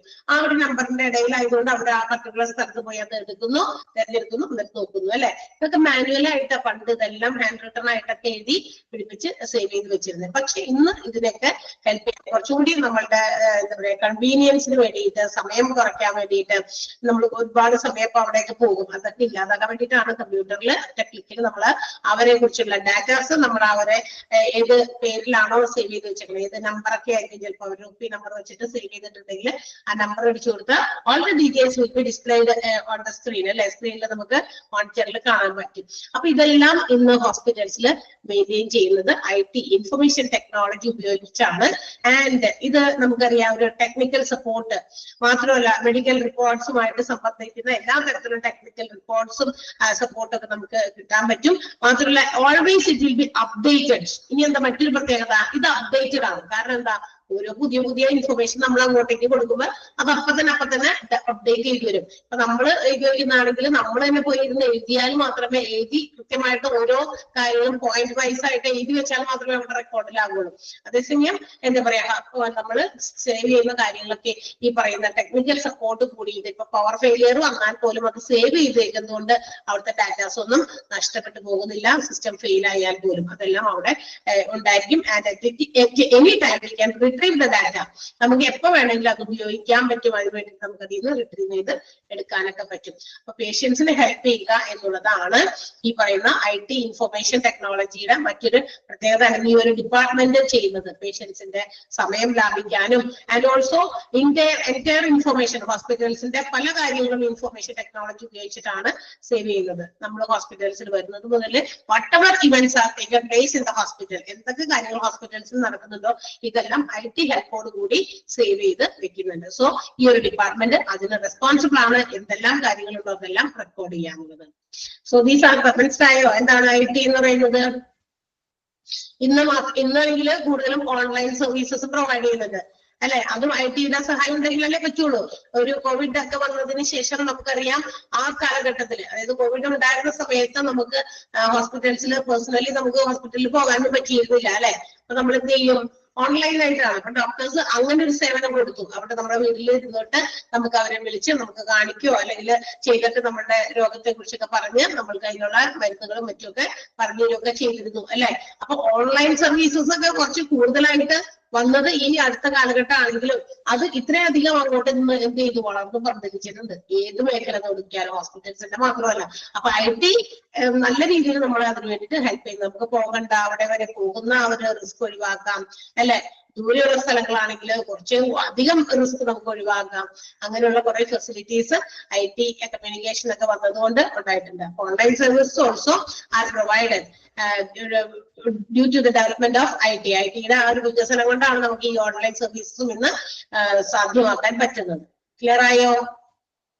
Medical record department, medical maintenance and engineering, purchasing department or material management and also IT and communication. Clear ആയല്ലോ? ആൻഡ് നമ്മൾ പറഞ്ഞു ഹോസ്പിറ്റൽസിന്റെ ഡിപ്പാർട്ട്മെന്റുകൾ are classified into medical department, supporting department and also administrative department. Administrative department എന്നും കൂടിയായിട്ടാണ് 3 രീതിയിലാണ് classify ചെയ്തിരിക്കുന്നത്. ഇത്രയും നേരം നമ്മൾ പറഞ്ഞത് മെഡിക്കൽ ഡിപ്പാർട്ട്മെന്റുകൾ, അതിനകത്ത് വന്ന ഡിപ്പാർട്ട്മെന്റുകൾ, OP വരുന്ന ഡിപ്പാർട്ട്മെന്റുകൾ പറഞ്ഞു. രണ്ടാമത്തേത് സപ്പോർട്ടീവ് ഡിപ്പാർട്ട്മെന്റ് ആണ്. സപ്പോർട്ടീവിൽ വന്ന ഒരുപാട് ഡിപ്പാർട്ട്മെന്റുകളെ നമ്മൾ കണ്ടു. And also now the third classification administrative departments in a hospital. നമുക്ക് അടുത്ത ഡിപ്പാർട്ട്മെന്റ് നോക്കാം. മെയിൻ തേർഡ് ക്ലാസിഫിക്കേഷൻ ആയ അഡ്മിനിസ്ട്രേഷൻ. ഇവിടെ കുറെ മാനേജ്മെന്റിങ് കാര്യങ്ങളാണ് നടക്കുന്നത്. എവിടെ? അഡ്മിനിസ്ട്രേഷനിൽ മാനേജ്മെന്റ് ആണ് അല്ലെ. അപ്പൊ എന്തൊക്കെ മാനേജ്മെന്റ് ആണ് ഈ അഡ്മിനിസ്ട്രേറ്റീവ് ഡിപ്പാർട്ട്മെന്റിൽ വരുന്നത്? First of all human resource management, and second one is finance management and also administration. ഇങ്ങനെ 3 രീതിയിലുള്ള മാനേജ്മെന്റ് വരുന്നുണ്ട്. ഒന്ന് human resource management, which is the most important factor of production of an organization. ഒരു എന്താ പറയാ organisation ഏത് സംരംഭം എടുത്താലും അവിടുത്തെ ഏറ്റവും ഇമ്പോർട്ടന്റ് ആയിട്ടുള്ള ഒരു ഫാക്ടർ, ഒരു എലമെന്റ് എന്ന് വേണമെങ്കിൽ നമുക്ക് പറയാം.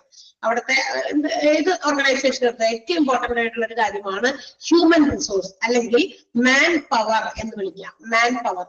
We cannot avoid human resource or manpower. ഒരു ബിസിനസ് നടത്തുമ്പോൾ അല്ലെങ്കിൽ ഏത് ബിസിനസ് ആയിക്കോട്ടെ അത് നടത്തുമ്പോൾ നമുക്ക് ഹ്യൂമൻ പവറിനെ അല്ലെങ്കിൽ മാൻ പവറിനെ മാറ്റി നിർത്താൻ പറ്റില്ല. മാൻ പവർ ഇല്ലാതെ പറ്റില്ല. നമ്മൾ ഏറ്റവും ലേറ്റസ്റ്റ് ടെക്നോളജി ആയിട്ടുള്ള നമ്മുടെ കമ്പ്യൂട്ടറിന് മുമ്പിൽ ഇരിക്കുമ്പോഴും അല്ലെ, എത്രയും വികസനങ്ങൾ കൊണ്ടുവന്നു എന്ന് പറയുമ്പോഴും ഹ്യൂമൻ റിസോഴ്സസിനെ മാറ്റി നിർത്തിക്കൊണ്ട് ഇതെല്ലാം പ്രവർത്തിപ്പിക്കാൻ ഒരാൾ വേണ്ടേ? ഇപ്പൊ കമ്പ്യൂട്ടറിന് മുമ്പിലാണ് ഇരിക്കുന്നതെങ്കിലും കമ്പ്യൂട്ടർ ഇവിടെ വെച്ച് കഴിഞ്ഞാൽ നിങ്ങളിലേക്ക് നമ്മുടെ ക്ലാസ് അങ്ങോട്ട് എത്തുമോ? ഇല്ല. ഇത് ഓപ്പൺ ചെയ്യണം, ഇതിലേക്ക് ക്ലാസ്സുകൾ ഇടണം, ക്ലാസ് അത് ഓപ്പൺ ആക്കണം അല്ലെ, നിങ്ങളെല്ലാം അതിനകത്തേക്ക് ജോയിൻ ചെയ്യണം. അങ്ങനെ ഒരുപാട് കാര്യങ്ങൾ അവിടെ നടക്കുന്നുണ്ട്. ഇതെല്ലാം തമ്മിൽ എല്ലാം കറക്റ്റ് ആയാലും മാത്രമാണ് അവിടെ ഒരു എന്ത് ചെയ്യുള്ളൂ, ഒരു ക്ലാസ് എടുക്കാനുമായിട്ടുള്ള കാര്യങ്ങളൊക്കെ നടക്കുള്ളൂ. അപ്പൊ ഇതിലെല്ലാം ഒരു ആള് വേണം എന്നുള്ളതാണ്. ഇവിടെ വന്ന് ഇത് ഓപ്പൺ ആക്കി ഇരുന്നാലൊന്നും അവിടെ നിങ്ങൾക്ക് കിട്ടേണ്ടതായ കാര്യങ്ങൾ കിട്ടില്ല. എന്താണ് നിങ്ങൾ പഠിക്കാൻ വന്നിരിക്കുന്നതെന്ന് കമ്പ്യൂട്ടർ പറഞ്ഞു തരില്ല. സോ അത് ടീച്ചിങ്ങിന് വേണ്ടിയിട്ട് എന്തായാലും ഇത് വേണം, അത് പ്രവർത്തിപ്പിക്കാൻ ഒരു ആള് വേണം അല്ലെ. അപ്പൊ അങ്ങനെയൊക്കെയുള്ള കാര്യങ്ങൾ നോക്കുമ്പോൾ ഹോസ്പിറ്റൽസിലൊന്നും ആലോചിച്ച് നോക്കിയേ, എത്ര കണ്ട എംപ്ലോയീസ് ഉണ്ട് ഒരു ഹോസ്പിറ്റലില്? ഒന്ന് നിസ്സാരം ഒരു ചെറിയ ഹോസ്പിറ്റൽ ആണെങ്കിൽ കൂടി അധികം ഡിപ്പാർട്ട്മെന്റ് ഒന്നും ഇല്ലായെങ്കിൽ കൂടി അല്ലെ, ഒത്തിരി ഡോക്ടേഴ്സ് ഉണ്ടായിരിക്കും. ഇനി ഒരു ഫാർമസി ഉണ്ടെങ്കിൽ അവിടെ ഫാർമസി നടത്തിക്കൊണ്ട് പോകുന്ന ഒരു ഫാർമസിസ്റ്റോ 1-2 പേരുണ്ടായിരിക്കും. നഴ്സസ് ഉണ്ടായിരിക്കും, ഡോക്ടേഴ്സിനെയൊക്കെ അസിസ്റ്റ് ചെയ്യാനുള്ള നഴ്സസ് ഉണ്ടായിരിക്കും അല്ലെ.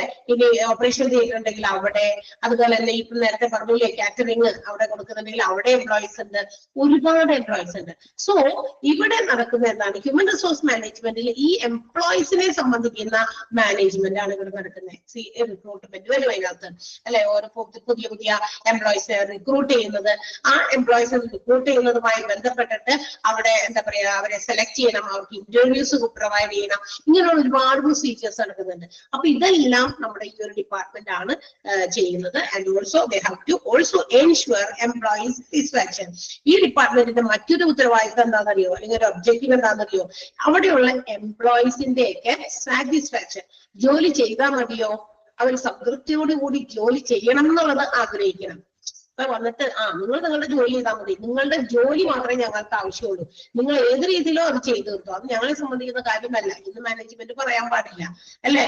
They have to do their work by enjoying, satisfied രീതിയിൽ അല്ലെ. നമ്മളത് നമ്മളുടെ ചെയ്യുന്ന ജോലി വളരെ എൻജോയ് ചെയ്ത് അല്ലെ, വളരെ സാറ്റിസ്ഫൈഡ് ആയിട്ട് വളരെ നല്ല രീതിയിൽ നമ്മൾ പ്രസന്റ് ചെയ്യാനായിട്ട് നമുക്ക് പറ്റണം. അതിന് നമുക്കൊരു സാറ്റിസ്ഫാക്ഷൻ കിട്ടണം. നമ്മുടെ വർക്കിംഗ് സിറ്റുവേഷൻസ് അതിന് ഫേവറബിൾ ആയിരിക്കണം. നമുക്ക് കിട്ടുന്ന ജോലി സാഹചര്യങ്ങൾ അനുകൂലമായിരിക്കണം.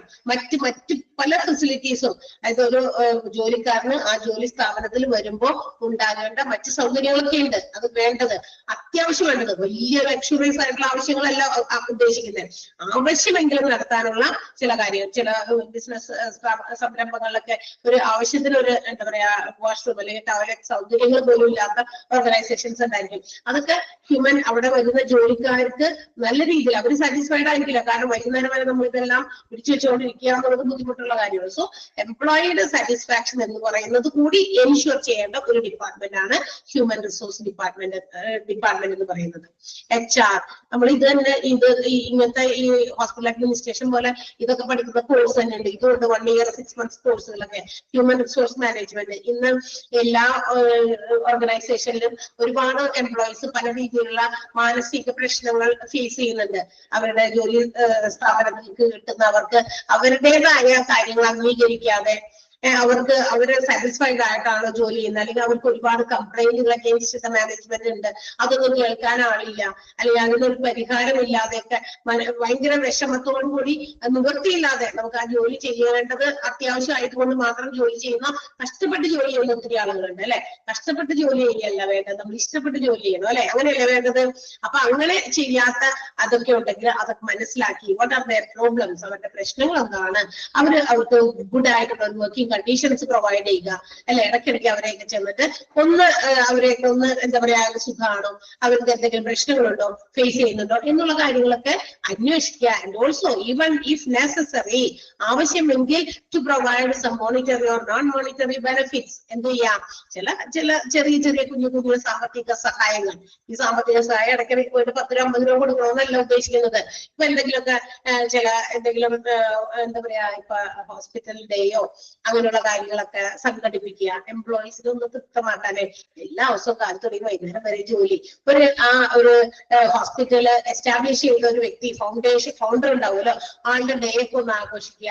അല്ലെങ്കിൽ വേണ്ട ഏതെങ്കിലും ഒരു പർട്ടിക്കുലർ ഡേ ഹോസ്പിറ്റൽ ഡേ ആയിട്ടോ അല്ലെങ്കിൽ ഇപ്പൊ ഒരു സെലിബ്രേഷൻ ഒക്കെ പോലെ അല്ലെ, നമ്മൾ എല്ലാവരെയും മനസ്സിനെയൊക്കെ സന്തോഷിപ്പിക്കാനായിട്ട് അങ്ങനെയുള്ള ബെനിഫിറ്റുകളൊക്കെ പ്രൊവൈഡ് ചെയ്യുക. അല്ലെങ്കിൽ മറ്റേതെങ്കിലും ഇപ്പൊ എന്താ പറയാ ജോലിക്കാരുടെ മക്കൾക്കൊക്കെ എന്തെങ്കിലും സ്കോളർഷിപ്പുകൾ പ്രൊവൈഡ് ചെയ്യുക. ഒത്തിരി കാര്യങ്ങളൊക്കെ ഓരോ ഓർഗനൈസേഷൻസ് ചെയ്യുന്നുണ്ട്.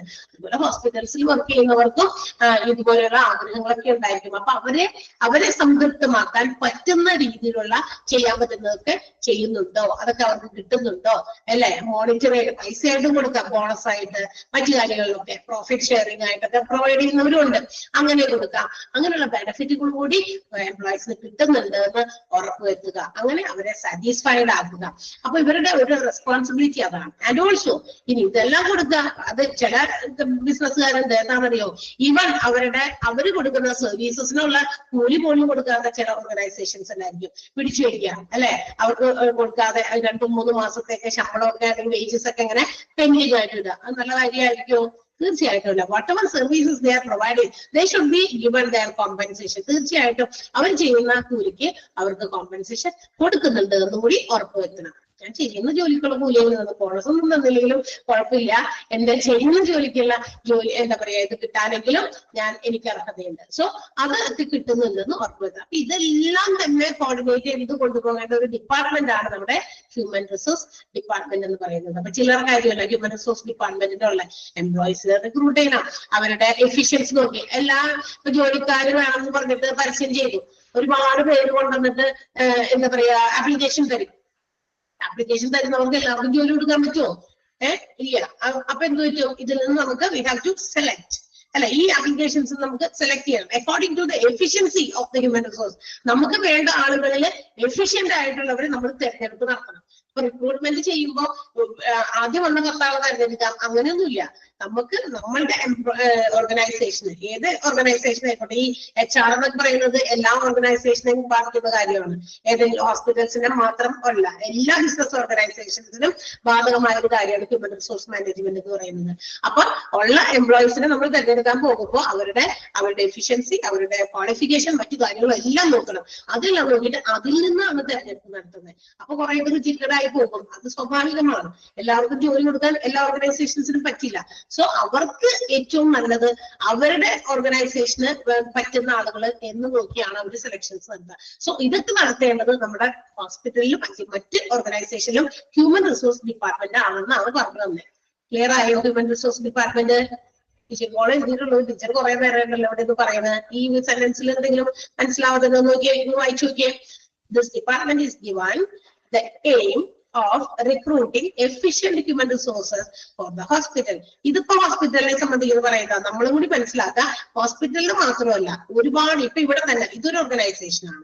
ഇതിനകത്ത് ഒത്തിരി എംപ്ലോയീസ് ഉണ്ട്. നമ്മുടെ ടീച്ചേഴ്സ് ഉണ്ട്, ടെക്നിക്കലായിട്ട് വർക്ക് ചെയ്യുന്നവരുണ്ട്, മറ്റ് ടെലികോംസ് ഉണ്ട്, ഒത്തിരി ആളുകൾ ഇവിടെ തന്നെ ഈ ഓർഗനൈസേഷനിൽ അങ്ങനെ കുറെ എംപ്ലോയീസ് ഉണ്ട്. സോ അവരൊക്കെ കണ്ടില്ലേ, ഇവിടെ ജിനി ജോണിയുടെ ഹസ്ബൻഡ് HR ഡിപ്പാർട്ട്മെന്റിലാണ് വർക്ക് ചെയ്യുന്നത്.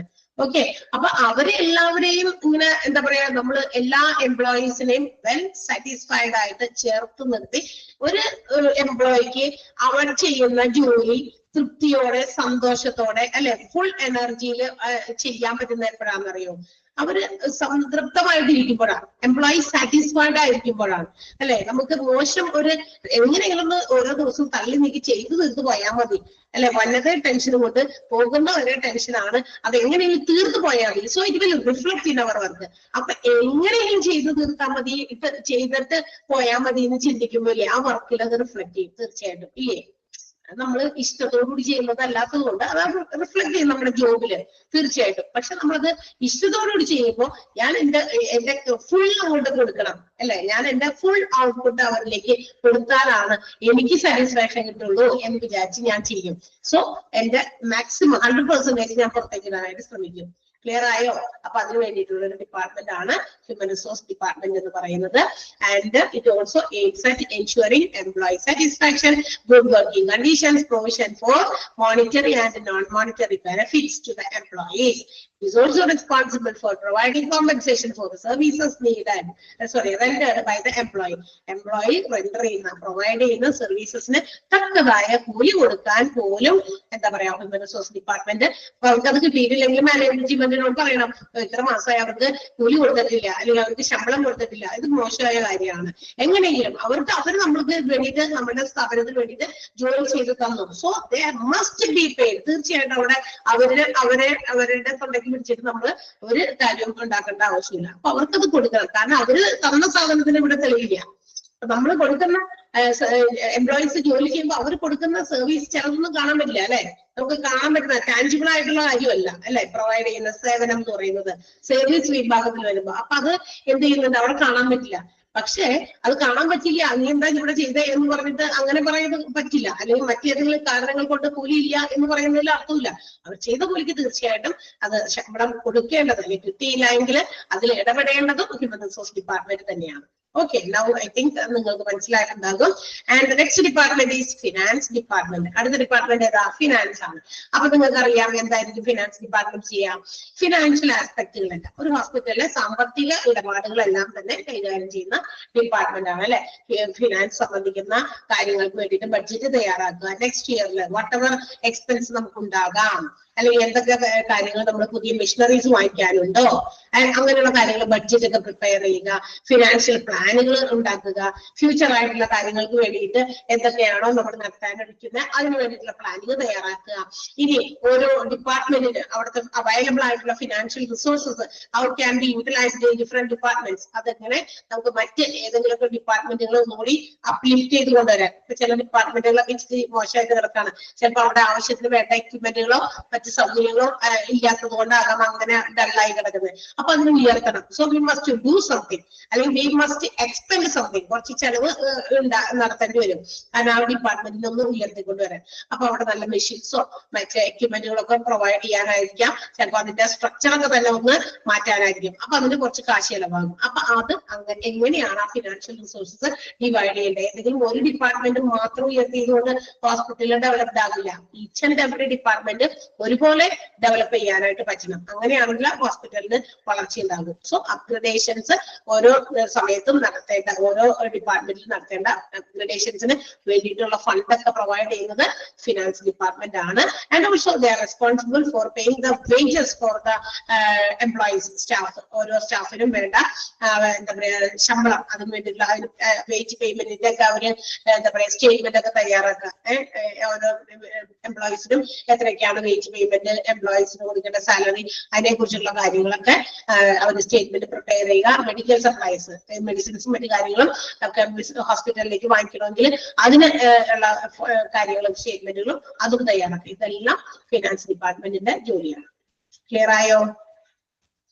അറിയാലോ, ഫിനാൻഷ്യൽ ആസ്പെക്റ്റുകൾ എന്താ പറയാ തയ്യാറാക്കുന്നതാണ്, ബഡ്ജറ്റ് തയ്യാറാക്കുക എന്നുള്ളതൊക്കെയാണ് ഇവരുടെ duty. Then and the last one is administration department. ഈ അവസാനത്തേതാണ് ഹോസ്പിറ്റലിന്റെ അഡ്മിനിസ്ട്രേഷൻ ഡിപ്പാർട്ട്മെന്റ് ആണ്. ഈ ഒരു സംഗതിയാണ് നമ്മൾ പഠിക്കുന്നത്. അതായത് നമ്മൾ പഠിക്കുന്ന ഈ കോഴ്സ് മൊത്തം അതാണ്. ഹോസ്പിറ്റലിന്റെ എല്ലാ കാര്യങ്ങളും കോർഡിനേറ്റ് ചെയ്ത് മാനേജ് ചെയ്ത് കൊണ്ടുപോകാൻ കഴിവുള്ള, that means whatever operations are made in a hospital day by day, daily operations, day to day affairs of the hospital, ഹോസ്പിറ്റലിന്റെ ഡേ ടു ഡേ അഫയേഴ്സ് നോക്കി കാണുക, അതിന് ഉള്ള അധികാരം ആർക്കാണ്? നമ്മുടെ ഹോസ്പിറ്റൽ അഡ്മിനിസ്ട്രേറ്റേഴ്സിനാണ്. ഓരോ ഡിപ്പാർട്ട്മെന്റുകൾക്കും അവരുടേതായ റെസ്പോൺസിബിലിറ്റി ഉണ്ട്. പക്ഷെ ഹോസ്പിറ്റൽ അഡ്മിനിസ്ട്രേറ്റർ എന്ന് പറയുന്ന ആളുകളുടെ ഉത്തരവാദിത്തം ചുരുങ്ങിയതല്ല, ചെറുതല്ല. ഒരു ബേർഡ് ഐ വ്യൂ പോലെ നോക്കേണ്ടതാണ്. എന്ന് വെച്ചാൽ ഹോസ്പിറ്റലിന്റെ മുകളിൽ നിന്ന് എന്താ പറയാ വീക്ഷിക്കേണ്ടതാണ്. മൊത്തം വീക്ഷിക്കുന്നതിന് മുകളിൽ കയറിയിട്ടുണ്ടേ, ഏറ്റവും പൊക്കത്തിൽ നിന്നാലല്ലേ അല്ലെ? ഒരു ബേർഡ് ഐ വ്യൂ എന്ന് കേട്ടിട്ടില്ലേ നമ്മള്? ഒരു പക്ഷിയുടേതായ ഒരു കാഴ്ചയായിരിക്കണം ഒരു ഹോസ്പിറ്റൽ അഡ്മിനിസ്ട്രേറ്റർക്ക് ഉള്ളത്. അതേസമയം നമ്മളുടെ മറ്റ് ഡിപ്പാർട്ട്മെന്റുകളിൽ ഓരോ ഡിപ്പാർട്ട്മെന്റിന്റെ HOD-ക്കൊക്കെ അവരുടേതായ ഡിപ്പാർട്ട്മെന്റുകളെ നല്ല രീതിയിൽ ഹാൻഡിൽ ചെയ്താൽ മതി. പക്ഷെ ഹോസ്പിറ്റൽ അഡ്മിനിസ്ട്രേറ്റർക്ക് ഒക്കത്തിൽ വന്നിട്ട് എല്ലാ ഡിപ്പാർട്ട്മെന്റിനെയും നോക്കുക, അവിടെ എന്തൊക്കെ പോരായ്മകളുണ്ടോ അതൊക്കെ എന്താ പറയാ മാനേജ് ചെയ്യുക. And also they have to look out of the paper works. അതായത് ഹോസ്പിറ്റൽസിലെ എന്തെങ്കിലുമൊക്കെ എഴുത്തുകുത്തുകളോ അല്ലെങ്കിൽ പേപ്പർ വർക്കുകളൊക്കെ എന്തെങ്കിലുമൊക്കെ ഉണ്ടെങ്കിൽ നിയമപരമായിട്ടുള്ള കാര്യങ്ങൾക്ക് വേണ്ടിയിട്ടുള്ള പേപ്പേഴ്സ് തയ്യാറാക്കാനോ ഒക്കെ ഉണ്ടെങ്കിൽ ദേ ആർ റെസ്പോൺസിബിൾ. നമ്മുടെ ഹോസ്പിറ്റൽ അഡ്മിനിസ്ട്രേഷൻ എന്ന് പറയുന്ന ഡിപ്പാർട്ട്മെന്റ് ആണ് അതിന് ഉത്തരവാദിത്തമുള്ളവര്. And also they have to support ഹോസ്പിറ്റൽസിൽ വരുന്ന പേഷ്യൻസിന്റെ total medical care, full episode of their treatment. ഒരു ഹോസ്പിറ്റലിൽ വരുന്ന പേഷ്യൻസിന്റെ കംപ്ലീറ്റ് എപ്പിസോഡ് എന്ന് പറയുമ്പോൾ എന്താ? അവര് ഇടയ്ക്കിടയ്ക്കൊക്കെ വന്നു പോകുന്നവരാണല്ലോ. ആ ഒരു കംപ്ലീറ്റ് എപ്പിസോഡിൽ അവരോടൊപ്പം നിന്ന് അവരെ സപ്പോർട്ട് ചെയ്യേണ്ട ഒരു ഡിപ്പാർട്ട്മെന്റ് കൂടിയാണ്. അപ്പൊ പേഷ്യൻസിനും വരുന്നവർക്കും എന്തെങ്കിലുമൊക്കെ പ്രശ്നങ്ങളുണ്ടോ, whether they are satisfied with the treatment and everything else. ഹോസ്പിറ്റലിൽ വരുമ്പോൾ ട്രീറ്റ്മെന്റുമായിട്ട് ബന്ധപ്പെട്ടത് മറ്റേതെങ്കിലും കാര്യങ്ങളുമായി ബന്ധപ്പെട്ടത് അവർക്ക് സംതൃപ്തിയാണോ എന്നൊക്കെ മനസ്സിലാക്കണം. അതിനൊക്കെ വേണ്ടിയിട്ട് കൂടിയുള്ള ഡിപ്പാർട്ട്മെന്റ് ആണ് നമ്മുടെ administration. And also they have to integrate various functions and services. ഹോസ്പിറ്റലിന്റെ മറ്റ് പല പ്രവർത്തനങ്ങളും സേവനങ്ങളും ഒക്കെ ഇന്റഗ്രേറ്റ് ചെയ്ത് കോർഡിനേറ്റ് ചെയ്ത് കൊണ്ടുപോകാനും നമ്മുടെ അഡ്മിനിസ്ട്രേഷൻ ഡിപ്പാർട്ട്മെന്റിന് ഉത്തരവാദിത്വം. ഇതാണ് നമ്മൾ ചെയ്യുന്ന കാര്യം, നമുക്ക് ചെയ്യേണ്ട കാര്യമാണ് ഈ പറയുന്നത്. നമ്മൾ അതായത് ഹോസ്പിറ്റൽ അഡ്മിനിസ്ട്രേഷൻ കോഴ്സ് പഠിച്ച് നിങ്ങൾ ഒരു ഹോസ്പിറ്റൽ അഡ്മിനിസ്ട്രേറ്റേഴ്സ് ആയിട്ട് ജോലി ചെയ്യുമ്പോൾ നമ്മളുടെ കാര്യങ്ങളാണ് ഇവിടെ പറഞ്ഞേക്കണേ. ഓക്കെ, നമ്മൾ ഇത് മൊത്തത്തിൽ എല്ലാം ഓരോ ദിവസത്തെ പ്രവർത്തനങ്ങളും നോക്കി വീക്ഷിക്കുക. വെറുതെ പോയി നോക്കി നിന്ന് വീക്ഷിക്കാമെന്നല്ല, നോക്കി മനസ്സിലാക്കുക, പോരായ്മകൾ ഉണ്ടോ എന്ന് നോക്കുക അല്ലെ? നല്ലതാണെങ്കിൽ അവരെ അപ്രീഷിയേറ്റ് ചെയ്യാനും മറക്കണ്ട. അങ്ങനെയുള്ള കാര്യങ്ങൾ നമ്മൾ എവിടെയെങ്കിലും എന്തെങ്കിലും ഡിപ്പാർട്ട്മെന്റിലെ എന്തെങ്കിലും നല്ലത് കണ്ടു അല്ലെ, നന്മ കാണുമ്പോൾ നമ്മൾ എന്ത് ചെയ്യണം? അതിന് അപ്രീസിയേഷൻ കൊടുക്കണം. തീർച്ചയായിട്ടും അതൊക്കെ ഒരു എന്താ പറയാ എൻകറേജ്മെന്റ് ആണ്, മോട്ടിവേഷൻ ആണ്. എംപ്ലോയീസിനെ മോട്ടിവേറ്റ് ചെയ്യാൻ കാശ് കൊണ്ട് മാത്രമല്ല അല്ലെ പറ്റുക. അവർക്ക് മോട്ടിവേഷൻ കിട്ടുന്നത് നല്ല വാക്കുകളിലൂടെ, നല്ല ഒരു സമീപനത്തിലൂടെ, ഒരു ചിരിയാണെങ്കിലും മതി അല്ലെ. അതിലൊക്കെയാണ് പലരും മോട്ടിവേറ്റഡ് ആകുക അല്ലെ. അപ്പൊ അങ്ങനെയൊക്കെ ഒരു കുശലാന്വേഷണം ഒക്കെ നടത്തി. അപ്പൊ ഇതൊക്കെ ചെയ്യേണ്ടത് നമ്മുടെ ഹോസ്പിറ്റൽ അഡ്മിനിസ്ട്രേഷൻ ഡിപ്പാർട്ട്മെന്റ്, അതിന് അവർക്ക് ഉത്തരവാദിത്തമുണ്ട്. Okay, so these are the administrative departments in a hospital. അപ്പൊ നമ്മള് ഹോസ്പിറ്റലിന്റെ ഡിഫറെന്റ് ഡിപ്പാർട്ട്മെന്റുകളുടെ ഒരു ചെറിയ എന്താ പറയാ കാര്യങ്ങൾ, അല്ലെങ്കിൽ ഒന്ന് ജസ്റ്റ് ഒന്ന് നമ്മൾ ഇൻട്രൊഡ്യൂസ് ചെയ്യുന്ന കാര്യങ്ങളാണ് ഈ ഓരോ ഡിപ്പാർട്ട്മെന്റിൽ നമ്മൾ പഠിച്ചത്. ഹോസ്പിറ്റലിന്റെ മെഡിക്കൽ ഡിപ്പാർട്ട്മെന്റ്, സപ്പോർട്ടീവ് ഡിപ്പാർട്ട്മെന്റ്, അതുപോലെ തന്നെ അഡ്മിനിസ്ട്രേറ്റീവ് ഡിപ്പാർട്ട്മെന്റ്. ക്ലിയർ ആയി? So this chapter is over. ഈ ഒരു ചാപ്റ്റർ കുറച്ച് ലെങ്തി ആണ്.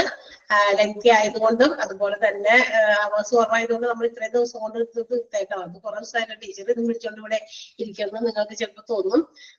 അത് എന്റെ കുറ്റമല്ല, എന്റെ അവർ കുറഞ്ഞത് കൊണ്ടും പിന്നെ മാത്രമല്ല എല്ലാ ക്ലാസ്സിലും ചേർന്നത് കൊണ്ട് ഒരേ ഉറക്കെ ഉള്ളൂ എനിക്ക് എല്ലാ ക്ലാസ്സിലും. അപ്പൊ അതുകൊണ്ട് ആണ് കേട്ടോ കുറഞ്ഞു തീരാനത് പെട്ടെന്ന്. ചിലപ്പോൾ ടീച്ചേഴ്സിന്റെ ഒക്കെ കുറെ ചാപ്റ്റേഴ്സ് തീർന്നു പോയിട്ടുണ്ടാവും. അപ്പൊ നിങ്ങൾ വിചാരിക്കും ടീച്ചർ ഇത് കുറെ ദിവസമായി എടുത്തിട്ട് വരുന്നത്. ഓക്കെ, അപ്പൊ ഇനി ഡൗട്ട്, ഈ ഒരു ചാപ്റ്ററിൽ എന്തെങ്കിലും ഡൗട്ട് ഉണ്ടോ? ഇല്ലല്ലോ? പഠിക്കാലോ നിങ്ങൾക്ക്? ഇതൊക്കെ പഠിച്ചാല് പെട്ടെന്ന് കിട്ടുന്ന ചാപ്റ്റേഴ്സ് ആണ്. തേർഡ് ആൻഡ് ഫോർത്ത് മൊഡ്യൂളുകളിലേക്കൊക്കെ പോകുമ്പോഴാണ് കുറച്ച് ഡിഫിക്കൽട്ട് തോന്നുന്നത്. അതെന്താണെന്നറിയോ?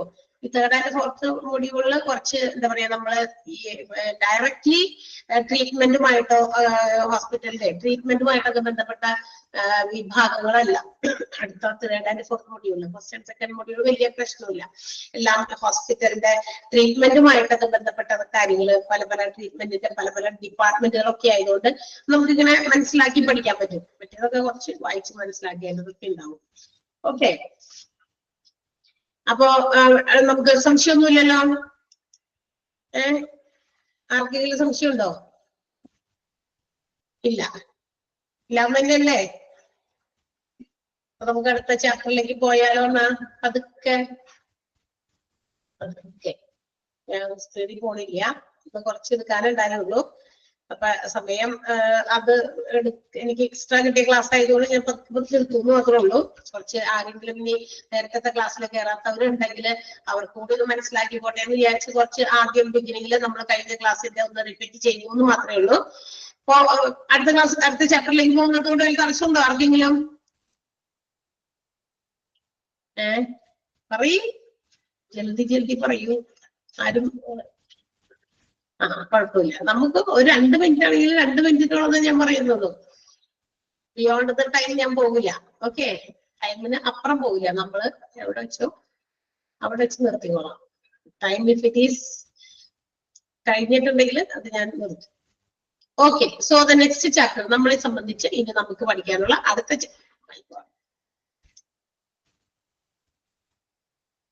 ചാപ്റ്റർ ഏതാ? വായിക്കാൻ പറ്റണ്ടോ? കണ്ടോ? ഞാൻ തന്നെയാണ് ഇവിടെ ഡിസ്പ്ലേ.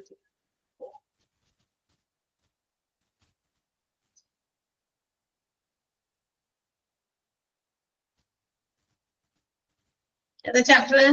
യെസ്, മെഡിക്കൽ ടെർമിനോളജി എന്ന് പറയുന്ന ചാപ്റ്റർ ആണ് നമ്മൾ പഠിക്കാനുള്ളത്. ഒരു കുഞ്ഞി പാരഗ്രാഫ് എടുത്തോളൂല്ലോ മതി. ഞാൻ ജസ്റ്റ് ഒന്ന് സ്റ്റാർട്ട് ചെയ്ത് വെക്കാന്ന് വിചാരിച്ചിട്ടാ. Okay, so the next chapter നമ്മൾക്ക് പഠിക്കാനുള്ളത് മെഡിക്കൽ ടെർമിനോളജി ആണ്. ടെക്സ്റ്റ് ബുക്കിൽ എവിടെയെങ്കിലും ഒക്കെ കാണും, നിങ്ങൾ മറിച്ച് നോക്കി കഴിഞ്ഞാൽ കിട്ടും. കിട്ടിയോ? ആർക്കെങ്കിലും ചാപ്റ്റർ കിട്ടിയോ? ചാപ്റ്റർ കിട്ടിയെങ്കിൽ ആ പേജ് നമ്പർ ഒന്ന് പറഞ്ഞു കൊടുത്താൽ ചിലപ്പോ എല്ലാവർക്കും കിട്ടുമായിരിക്കാം. എല്ലാവർക്കും ചിലപ്പോൾ കിട്ടിയിട്ടുണ്ടാവില്ല. Page number please. നല്ല നമ്പർ, ഫാൻസി നമ്പർ ആണ്. 111 ആണ്. 111 number. Okay, module 2 last chapter ആണ്. സെക്കൻഡ് മൊഡ്യൂളിൽ ലാസ്റ്റ് ചാപ്റ്റർ ആണ് medical terminology. What you mean by medical terminology? Medical ടേമുകളെ കുറിച്ചുള്ള പഠനം മെഡിക്കൽ ടെർമിനോളജി എന്ന് പറയും അല്ലെ. അത് എന്താണ് ഇപ്പൊ medical terms? Medical terminology it is the language or terms which are used in medical or health field, health care field. നമ്മുടെ ആരോഗ്യ സംരക്ഷണവുമായി ബന്ധപ്പെട്ടിട്ടുള്ള മേഖലകളില് അല്ലെങ്കിൽ എന്താ പറയാ ഹെൽത്ത് കെയർ മേഖലകളിലൊക്കെ ആളുകൾ യൂസ് ചെയ്യാൻ വേണ്ടിയിട്ട് ഉപയോഗിക്കുന്ന ചില ടേംസ് അല്ലെങ്കിൽ ലാംഗ്വേജ്, അതിനെയാണ് നമ്മൾ മെഡിക്കൽ ടെർമിനോളജി എന്ന് വിളിക്കാം. ആൻഡ് അതായത് ഇപ്പൊ നമുക്കറിയാം, നമ്മൾ സാധാരണ ഭാഷയിൽ ചില കാര്യങ്ങളൊക്കെ പറയില്ലേ, പക്ഷെ അത് മെഡിക്കൽ ടേംസിലേക്ക് വരുമ്പോ അത് വ്യത്യാസം ഉണ്ടായിരിക്കും. അതിനൊരു ഉദാഹരണം നമ്മൾ പഠിച്ച എവിടെന്നെങ്കിലും ആർക്കെങ്കിലും പറയാമോ? ഞാനൊന്ന് പറഞ്ഞിരുന്നു, അത് ആർക്കെങ്കിലും പറയാമോ?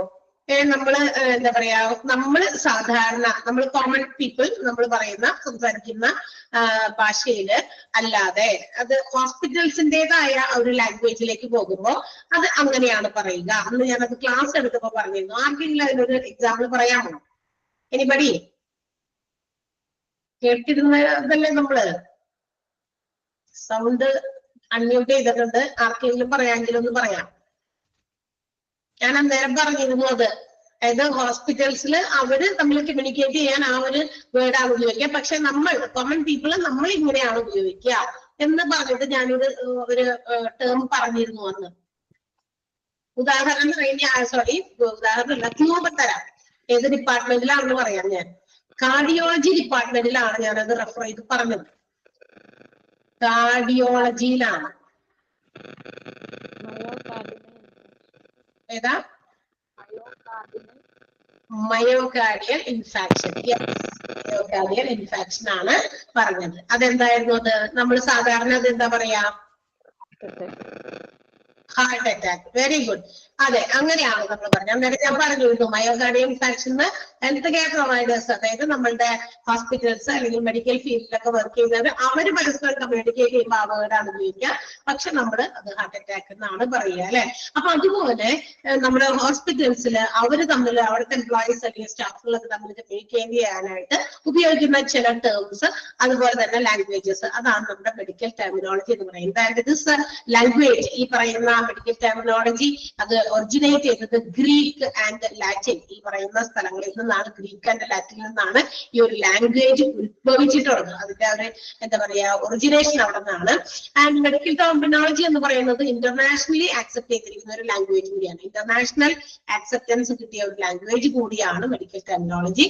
ആൻഡ് ഓൾസോ നമ്മുടെ ഹോസ്പിറ്റൽസിലെ വർക്കേഴ്സ്, എംപ്ലോയീസ് ഒക്കെ തമ്മിൽ കമ്മ്യൂണിക്കേറ്റ് ചെയ്യാൻ ഇറ്റ് ഈസ് വെരി നെസസറി. ഇതൊരു എസെൻഷ്യൽ ആയിട്ടുള്ള ഒരു ലാംഗ്വേജ് ആണ്. അവർക്ക് ഈ രീതിയിലാണ് ഇവർ അങ്ങോട്ടും ഇങ്ങോട്ടൊക്കെ സംസാരിക്കുക. ഫോർ ഡിസ്ക്രൈബിങ് ഹ്യൂമൻ ബോഡി, നമ്മുടെ ഹ്യൂമൻ ബോഡിയിലെ പല എലമെന്റ്സ് അല്ലെങ്കിൽ മെത്തേഡ്സ്, സർജറീസ്, മറ്റ് ട്രീറ്റ്മെന്റുകൾ, ഇതൊക്കെ പരസ്പരം അങ്ങോട്ടും ഇങ്ങോട്ടൊക്കെ കമ്മ്യൂണിക്കേറ്റ് ചെയ്യാനായിട്ടാണ് മെഡിക്കൽ ടെർമിനോളജി നമ്മുടെ മെഡിക്കൽ ഫീൽഡിൽ ഉപയോഗിക്കുന്നത്. സോ വി മസ്റ്റ് അണ്ടർസ്റ്റാൻഡ്, നമ്മൾ ഹോസ്പിറ്റൽ അഡ്മിനിസ്ട്രേറ്റേഴ്സ് ആയിട്ട് വർക്ക് ചെയ്യാൻ പോകുന്നവരല്ലേ, അപ്പൊ നമ്മളും അതിന്റെ ഒരു ഭാഗമാകാൻ പോകുന്നതുകൊണ്ട് it is very necessary we should understand. നമ്മളും അങ്ങനെയാണെങ്കിൽ തീർച്ചയായിട്ടും എന്താണ് ഈ പറയുന്ന കുറച്ച് വേർഡ്സ്, അതുപോലെ ലാംഗ്വേജസ് ഒക്കെ നമ്മളും അറിഞ്ഞിരിക്കണം. ഓക്കെ, അപ്പൊ അതുകൊണ്ടാണ് നമുക്ക് ഇവിടെ ഇത്തരം കാര്യങ്ങൾ പഠിക്കാനുള്ളത്. അപ്പൊ അങ്ങനെ മെഡിക്കൽ ടേംസുകൾ, മെഡിക്കൽ ടെർമിനോളജി ഉണ്ടാക്കാൻ വേണ്ടി some prefixes, suffixes and also some root words are also used.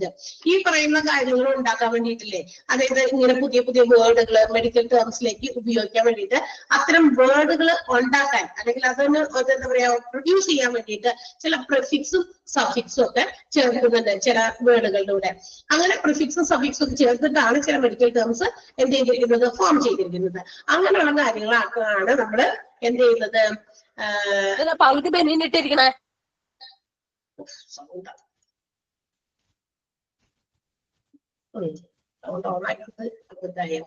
Okay, അപ്പൊ അതിനൊക്കെ വേണ്ടിയിട്ടാണ് നമ്മൾ എന്ത് ചെയ്യാൻ മെഡിക്കൽ ടേംസ് ഉപയോഗിക്കുക. അപ്പൊ അത്തരം മെഡിക്കൽ ടേംസിനെ കുറിച്ചിട്ടുള്ള ഒരു ചാപ്റ്റർ ആണ് നമ്മുടെ മെഡിക്കൽ ടെർമിനോളജി എന്ന് പറയുന്നത്.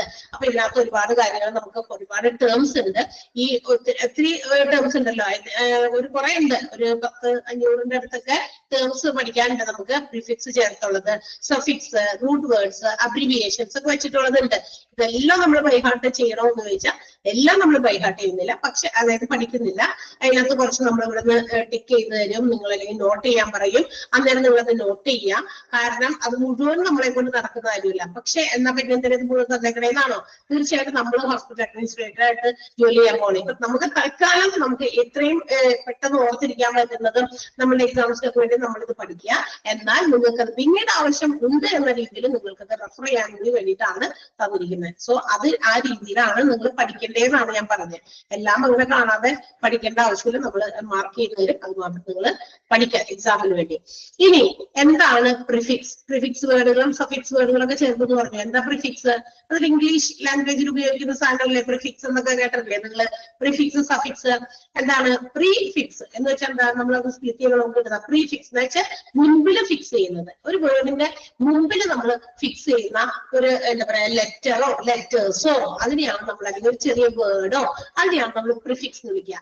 ഇപ്പൊ ഉദാഹരണത്തിന് എന്താണ് പറയുന്നത്, ഇവിടെ കുറച്ച് ഉദാഹരണമൊക്കെ കൊടുത്തിട്ടുണ്ട്. Submarine, auto pilot. പൈലറ്റ് എന്ന് പറയുന്നത് ഒരു വേർഡാണ്.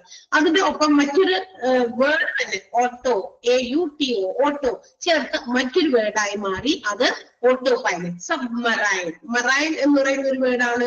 അതിന്റെ ഒപ്പം തന്നെ SUB, സബ് എന്ന് ചേർത്ത് കഴിഞ്ഞപ്പോ സബ്മറൈൻ. അപ്പൊ മുൻപില്, അതായത് ഒരു വേർഡിന്റെ മുൻപില് ഒരു കഷ്ണം നമ്മൾ ഫിക്സ് ചെയ്യുന്നു. അതൊരു ലെറ്റർ ആകാം, ലെറ്റേഴ്സ് ആകാം, അല്ലെങ്കിൽ ഒരു വേർഡ്, മീനിങ് ആയിട്ടുള്ള ഒരു വേർഡ് ആകാം. യൂഷ്വലി ഇതാണ് പ്രിഫിക്സ് എന്ന് പറയുന്നത്. സാധാരണ കോമൺ യൂസേജിലും നമ്മൾ ഈ പറയുന്ന കാര്യങ്ങൾ എന്ത് ചെയ്യാറുണ്ട്, ഉപയോഗിക്കാറുണ്ട്. അതുപോലെ തന്നെ മെഡിക്കൽ ഫീൽഡിലും അതുപോലെ തന്നെ സയന്റിഫിക് ടെർമിനോളജി, നമ്മുടെ സയന്റിഫിക് ആയിട്ടുള്ള രീതിയിലും ഇത്തരം പ്രിഫിക്സുകൾ കോമൺ ആയിട്ട് ഉപയോഗിക്കുന്നുണ്ട്. വേറൊരു വേർഡ് പറഞ്ഞിട്ടുണ്ട്, മെഡിക്കൽ വേർഡ് വെന്റിലേഷൻ. വെന്റിലേഷൻ എന്ന് പറഞ്ഞാൽ അറിയാലോ, വെന്റിലേറ്റഡ് ആക്കുക പേഷ്യൻസിനെ. കണ്ടെയ്ൻസ് എ പ്രിഫിക്സ് ഹൈപ്പർ എന്ന് പറയുന്ന പ്രിഫിക്സ് ചേർത്ത് that word becomes hyperventilation. Hyper ventilation എന്ന് പറയുന്ന പുതിയൊരു വേർഡ് ഉണ്ടാക്കി. വെന്റിലേഷൻ വേറെ, ഹൈപ്പർ വേറെ അല്ലെ, ഇത് രണ്ടും കൂടി മിക്സ് ചെയ്ത്, അതായത് വെന്റിലേഷന്റെ മുമ്പില് പ്രീഫിക്സ് ആണ് ചെയ്തേക്കണേ, മുൻപിൽ കൊണ്ടുവന്ന് ഹൈപ്പർ ചേർത്തപ്പോ it becomes hyperventilation. Hyperventilation ആയി മാറിയത്. ഹൈപ്പർ വെന്റിലേഷൻ എന്ന് പറഞ്ഞു കഴിഞ്ഞാൽ, ഹൈപ്പർ വെന്റിലേഷൻ എന്ന് പറഞ്ഞാൽ ഒരാളുടെ എന്താ പറയാ, ബ്രീതിങ്ങിനെ നോർമലിൽ നിന്ന് കുറച്ചുകൂടി ഇൻക്രീസ് ചെയ്യണം, അത് കുറച്ച് ശ്വാസഗതി കൂട്ടുന്നതിന് വേണ്ടിയിട്ട് എന്തെങ്കിലും ഒരു മെഷീൻ ഉപയോഗിച്ച്, എന്തെങ്കിലും മെഷീൻ അല്ല, അതിന് വേണ്ടിയിട്ടുള്ള മെഷീൻ ഉപയോഗിച്ച് എന്ത് ചെയ്യുന്നു, ആ ഒരു ബ്രീതിങ് പ്രോസസ്സിനെ ഇൻക്രീസ് ചെയ്യിപ്പിക്കുന്നു. അതിനെയാണ് നമ്മൾ ഹൈപ്പർ വെന്റിലേഷൻ എന്ന് വിളിക്കുക. അതൊക്കെ എന്തിനാന്ന് വെച്ചിട്ടുണ്ടെങ്കിൽ കാർബൺ ഡൈ ഓക്സൈഡിന്റെ എന്താ പറയാ ലങ്സിലുള്ള കാർബൺ ഡൈ ഓക്സൈഡിന്റെ ആ ഒരു വോളിയം കുറയ്ക്കാനും എന്താ പറയാ ഓക്സിജന്റെ അളവ് കൂട്ടാനും കൂടി വേണ്ടിയിട്ടാണ് ഇത്തരം കാര്യങ്ങൾ ചെയ്യുന്നത് പേഷ്യൻസിന്. അപ്പൊ അങ്ങനെ ഒരു പുതിയ വേർഡ് നമുക്ക് ഹൈപ്പറും വെന്റിലേഷനും ചേർത്ത് ഉണ്ടാക്കി. ആ വെന്റിലേഷന് മുമ്പിലാണ് ഹൈപ്പർ ചേർത്ത്. സോ അങ്ങനെ ഒരു ഹൈപ്പർ വെന്റിലേഷൻ എന്ന് പറയുന്ന വേർഡ് ഉണ്ടായിട്ടുണ്ട്. ഓക്കെ, ഇനി എല്ലാ ടേംസിനും അല്ലെങ്കിൽ എല്ലാ മെഡിക്കൽ വേർഡിനും പ്രിഫിക്സുകളൊന്നും ഉണ്ടാകണം എന്ന് നിർബന്ധമൊന്നുമില്ല. എന്നാൽ some words need some prefix to become a new word. അവർക്കൊരു പുതിയ വേർഡ് ഫോം ചെയ്യാൻ വേണ്ടിയിട്ട് എന്ത് ചെയ്യേണ്ടി വരും, ചില വേർഡുകളുടെ കൂടെ പ്രിഫിക്സുകൾ നമ്മൾ ചേർക്കാറുണ്ട്. അപ്പൊ എന്തിനു വേണ്ടിയിട്ടാ ഈ പ്രിഫിക്സ് ചേർക്കുമ്പോൾ മറ്റൊരു കാര്യം എന്ന് പറഞ്ഞാൽ, ചിലപ്പോ ആ പ്രിഫിക്സിന്റെ മുമ്പിൽ മെഡിക്കൽ ടേംസിൽ നമ്മൾ ഉപയോഗിക്കുമ്പോൾ അതിന്റെ മീനിങ്സ് ചേഞ്ച് ചെയ്യാം. പക്ഷെ ചിലപ്പോഴൊക്കെ മീനിങ്സ് ചേഞ്ച് ചെയ്യും. എന്തായാലും പ്രിഫിക്സ് ചേർക്കുമ്പോൾ എന്തായാലും ഒരു വേർഡിന്റെ മീനിങ് അതോടൊപ്പം തന്നെ മാറുന്നുണ്ടായിരിക്കും. അപ്പൊ അതിനൊക്കെ വേണ്ടിയിട്ട് ആ മീനിങ്സ് മാറ്റാനും ഒക്കെ വേണ്ടിയിട്ടും ആകാം, അല്ലെങ്കിൽ സാധാരണ അവർക്ക് കമ്മ്യൂണിക്കേറ്റ് ചെയ്യാനില്ല, ഐഡന്റിഫൈ ചെയ്യാനൊക്കെ വേണ്ടിയിട്ടാണ് നമ്മൾ എന്ത് ചെയ്യുന്നത്, പ്രിഫിക്സുകൾ ഒരു വേർഡിന്റെ ഒപ്പം ഹോസ്പിറ്റൽസിൽ അല്ലെങ്കിൽ മെഡിക്കൽ ഫീൽഡിൽ ഉപയോഗിക്കുന്നത്. പ്രിഫിക്സ് എന്ന് പറഞ്ഞാൽ അതാണ്. ഓക്കെ, അപ്പോ പ്രിഫിക്സ് എന്ന് പറയുന്ന ഒരു പാരഗ്രാഫും നമ്മുടെ മെഡിക്കൽ ടെർമിനോളജി എന്ന് പറയുന്ന ഒരു പാരഗ്രാഫും മാത്രമേ ഞാൻ എടുത്തിട്ടുള്ളൂ. ജസ്റ്റ് ഒന്ന് വായിച്ചു നോക്കിയിട്ട് വരിക, കാരണം നമ്മൾ കൂടുതൽ എടുക്കുന്നില്ല, സമയം കഴിഞ്ഞു പോയി. മാത്രമല്ല നമ്മൾ ജസ്റ്റ് ഒന്ന് തുടങ്ങാമെന്ന് വിചാരിച്ചു മാത്രമാണ്. ചാപ്റ്ററും അതാണെന്നും നോട്ട് ചെയ്ത് വെച്ചേക്കുക. അതുകൂടി മറ്റേതിന്റെ ഒപ്പം ഒന്ന് വായിച്ച് മനസ്സിലാക്കിയിട്ട് വരാം. Okay okay yes okay, thank you, by.